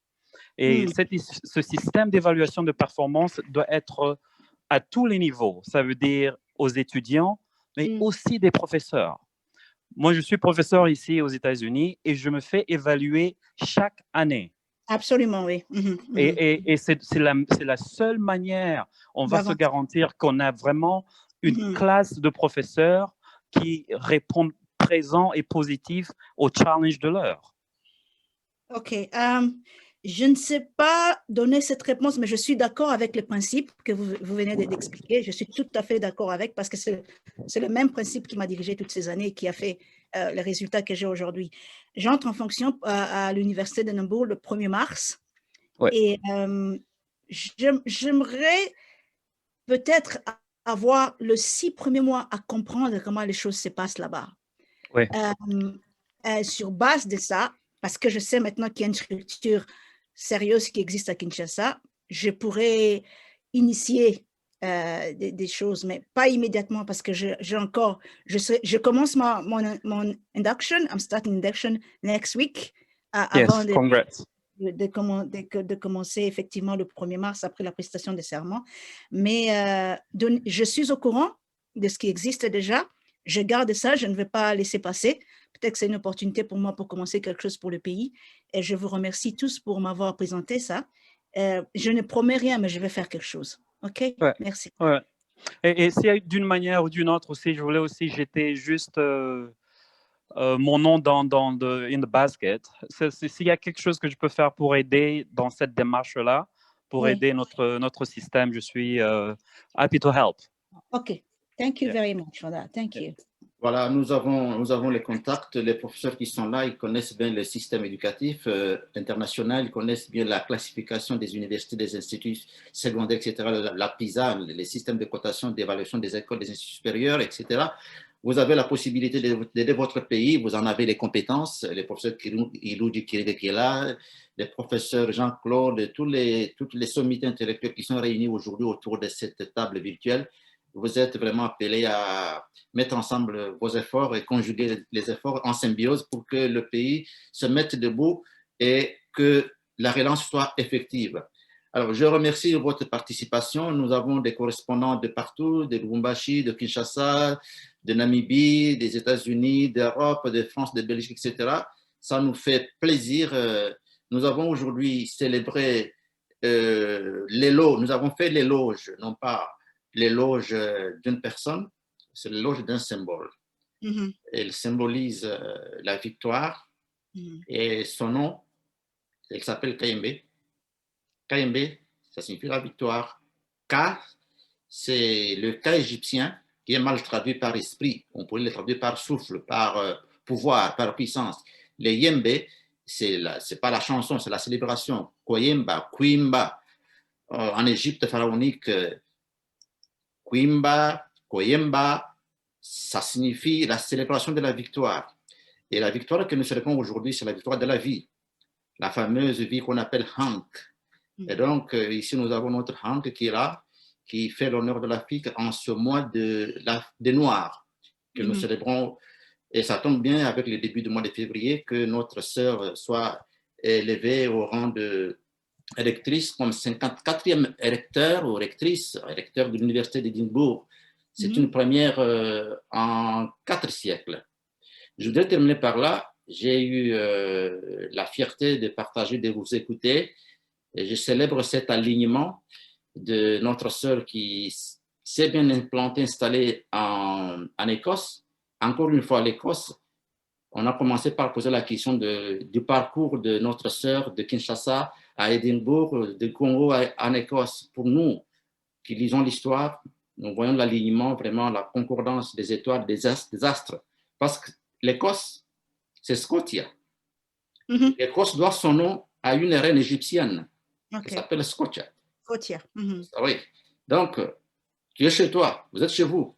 Le nom que l'Écosse porte, c'est un nom africain, Afrique noire, de la Kemet. Donc, vous voyez donc que nous sommes chez nous, nous avons la fierté de célébrer cette victoire. Le Congo qui a l'impression d'être par terre, il va se relever. L'éducation qui a l'impression d'être par terre, évidemment, on se bat pour se redresser, mais le Congo finira par se dresser. Je donne la parole à mon ami qui me l'a demandé, Jean-Claude Kaloubi. Je lui donne la parole. Si un de nos collègues, de vos collègues, c'est peut-être Claude, si tu as un dernier mot à dire à ta collègue, tu pourrais aussi ajouter le dernier mot, parce qu'on a commencé par toi, on va aussi terminer par toi, Monsieur Claude Kiringa Iluji, mon cher ami. Jean-Claude, vous avez la parole.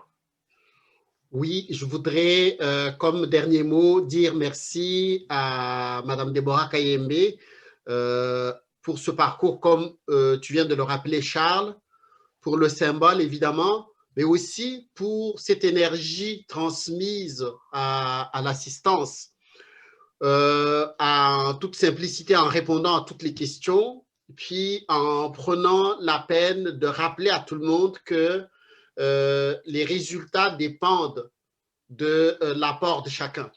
Les résultats dépendent de la contribution de chacun. Et le système, peu importe où il en est, c'est de l'effort de chacun que va venir la transformation et non pas de l'accusation mutuelle. Ça fait plus de 20 ans que nous sommes dans l'enseignement universitaire, comme professeur, chercheur, administrateur. Les réalités du système, nous les comprenons, nous les connaissons. Les réalités du système au Congo, nous les connaissons aussi. En unissant les efforts, nous pouvons arriver à des résultats étonnants et remarquables. Mais cela commence par le fait de marcher et se tenir debout, comme le montre Madame Deborah Kayembe. Je vous remercie. Merci beaucoup. Claude Kiringa Iluji, vous avez le dernier mot, 1 minute pour terminer. Merci beaucoup, Tim. Je vais finir par là où j'ai commencé. C'est un grand honneur pour nous autres, les Congolais, de nous réveiller, de voir enfin une nouvelle étincelante sur le plan éducatif et qui tranche de toute la médiocrité qu'on a vue depuis année après année ces dernières années. Donc, on vous en remercie énormément. Et comme l'a dit mon collègue Jean-Claude, je crois, ou celui des États-Unis, la question ici ne sera pas que nous amenions à vous ce que vous pouvez faire pour nous, non, c'est le contraire. Pour que vous réussissiez, après les 6 mois d'observation du système, dites-nous ce que nous pouvons faire pour vous, de façon à ce que vous réussissiez le mandat pour qu'à la fin de ce mandat, nous soyons encore plus fiers qu'au début du mandat. Et, merci beaucoup. et si pendant ce mandat, vous pouvez faire quelque chose qui puisse aider le Congo, juste une idée, dans 6 mois, quand vous aurez certainement bien compris le système, moi, je vais m'annoncer à votre porte avec quelque chose que j'ai vu se développer ces dernières années, à savoir, nous qui sommes à l'étranger, comment pouvons-nous faire en sorte que le système éducatif d'ici aide, ne fût-ce que ponctuellement, les universités là-bas à s'en sortir dans des partenariats, des choses comme ça. Imaginez votre université en partenariat avec l'UNIKIN pour bien spécifique. Il y a des médecines chez nous là. OK. C'est ça. Donc, des choses comme ça. En tout cas, félicitations et vous compterez sur notre appui. Oui, sans vouloir interrompre les débats, je pense que M. Kiringa, professeur Kiringa, a donné une bonne idée. Et j'aimerais demander s'il pourrait accepter de matérialiser cette idée et de piloter, entre guillemets, comme on le dit ici en Amérique du Nord, piloter le projet auquel tout le monde pourra participer avec sa pierre. Mais tu as une idée. J'encourage vraiment la proposition de notre ami Claude. Madame Déborah, nous vous remercions. Et à tout seigneur, tout honneur, à toute reine, vous êtes la reine, tout honneur, vous avez la parole pour terminer notre table ronde virtuelle d'hommage. OK. Voilà, comme je l'ai dit au début, oh, quel privilège d'être aujourd'hui en présence des confrères de mon père, de mon défunt père, professeur Kayembe Bouba, professeur ordinaire. C'est vraiment pour moi une bénédiction extraordinaire. Aujourd'hui, je suis vraiment bénie. Et vous écoutez parler des choses qui ne vont pas au Congo, ça signifie que le Congo a encore des gens qui regardent le Congo dans la bonne direction et qui veulent que le Congo puisse s'améliorer. Je suis ici. Je ne vous promets pas des miracles, mais je suis ici. Vous savez où me trouver, vous avez mon courriel. Si vous avez une idée, n'hésitez pas à envoyer l'idée. Et si je peux aider, je veux aider. Mais croyez-moi, je mesure à la juste valeur les fardeaux que j'ai entre mes mains. C'est un grand fardeau. C'est le fait que je dois survivre ce nouveau poste, moi-même en tant qu'individu. Ma famille doit les survivre. Et ceux qui sont déjà ici en Écosse, qui ont tous les yeux braqués sur moi, mon téléphone ne peut pas stopper de prendre les followers sur Twitter, c'est la folie vraiment. Et tout ce monde-là attendent quelque chose de moi. Mais une chose est certaine, le Congo, c'est chez moi, le Congo, c'est là que se trouve mon cœur, c'est là que se trouve mon âme. Tout ce que je peux faire, j'essaierai, je n'hésiterai pas. Merci, encore merci. Grand merci pour cet après-midi. C'était riche en couleurs, bien qu'il y ait de mauvaises nouvelles sur l'éducation au Congo. Vraiment, ça m'a ouvert les yeux. Merci beaucoup. Merci. Oui, c'est la fin. Oui, merci, c'est la fin. Merci. Merci tout le monde. Au revoir. Au revoir. Au revoir. Au revoir. Au revoir. Au revoir. Au revoir.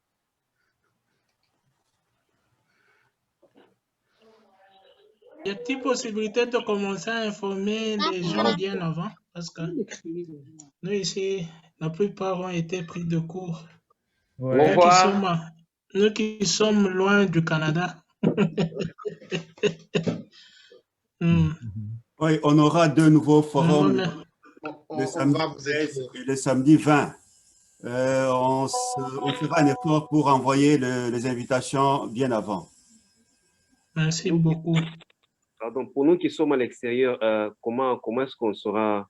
Parce que moi, c'est parce que dans les groupes où nous sommes, quelqu'un nous a fait parvenir ce message. Il y a un moyen qu'on vous donne peut-être nos emails pour recevoir des invitations. Quand vous êtes entré aujourd'hui, notre système va retenir votre email et vous serez dans le groupe d'envoi. Quand on va envoyer vous pouvez aussi le taper dans le chat. Vous pouvez aussi le taper dans le chat. Oui, vous pouvez aussi taper dans le chat avec le courriel de telle académie. Ok. Je vais le faire. Je pense, peut-être Jean-Claude, on peut taper sur le chat le courrier de DTL Académie Info. Mais il peut déjà taper son email dans le chat. C'est le meilleur moyen. OK, je vais le faire. OK, d'accord. Merci beaucoup. Et puis, juste une proposition. Si lors d'un forum comme ça, on peut annoncer le sujet du forum prochain, c'est aussi une façon de se rassurer qu'il y a continuité, que bon, les gens sont informés et puis ils vont continuer à être informés dans la semaine. Ça c'est comme l'a dit Déborah, c'est une évaluation à faire de notre part. On devrait en principe, avant la fin du forum, annoncer déjà le prochain forum de façon officielle. Mais nous nous en excusons, c'est arrivé. On va le faire prochainement. C'est un feu roulant, donc à certains moments, et nous vivons avec les réalités. Mais c'est bien noté. Mais entre-temps, est-ce qu'il y a un forum pour le samedi prochain et c'est lequel? Oui. Dès demain, déjà, vous aurez des messages. Vous aurez des messages. Il y a le forum le 13, je pense, le forum le 20. Le forum du 20 va porter sur la vaccination et le COVID-19 avec le professeur Majambou. Le 13? Le 20. Bertrand, c'est mieux qu'on renvoie le message tantôt en étant précis. C'est ça. OK. Merci, au revoir. Merci, au revoir.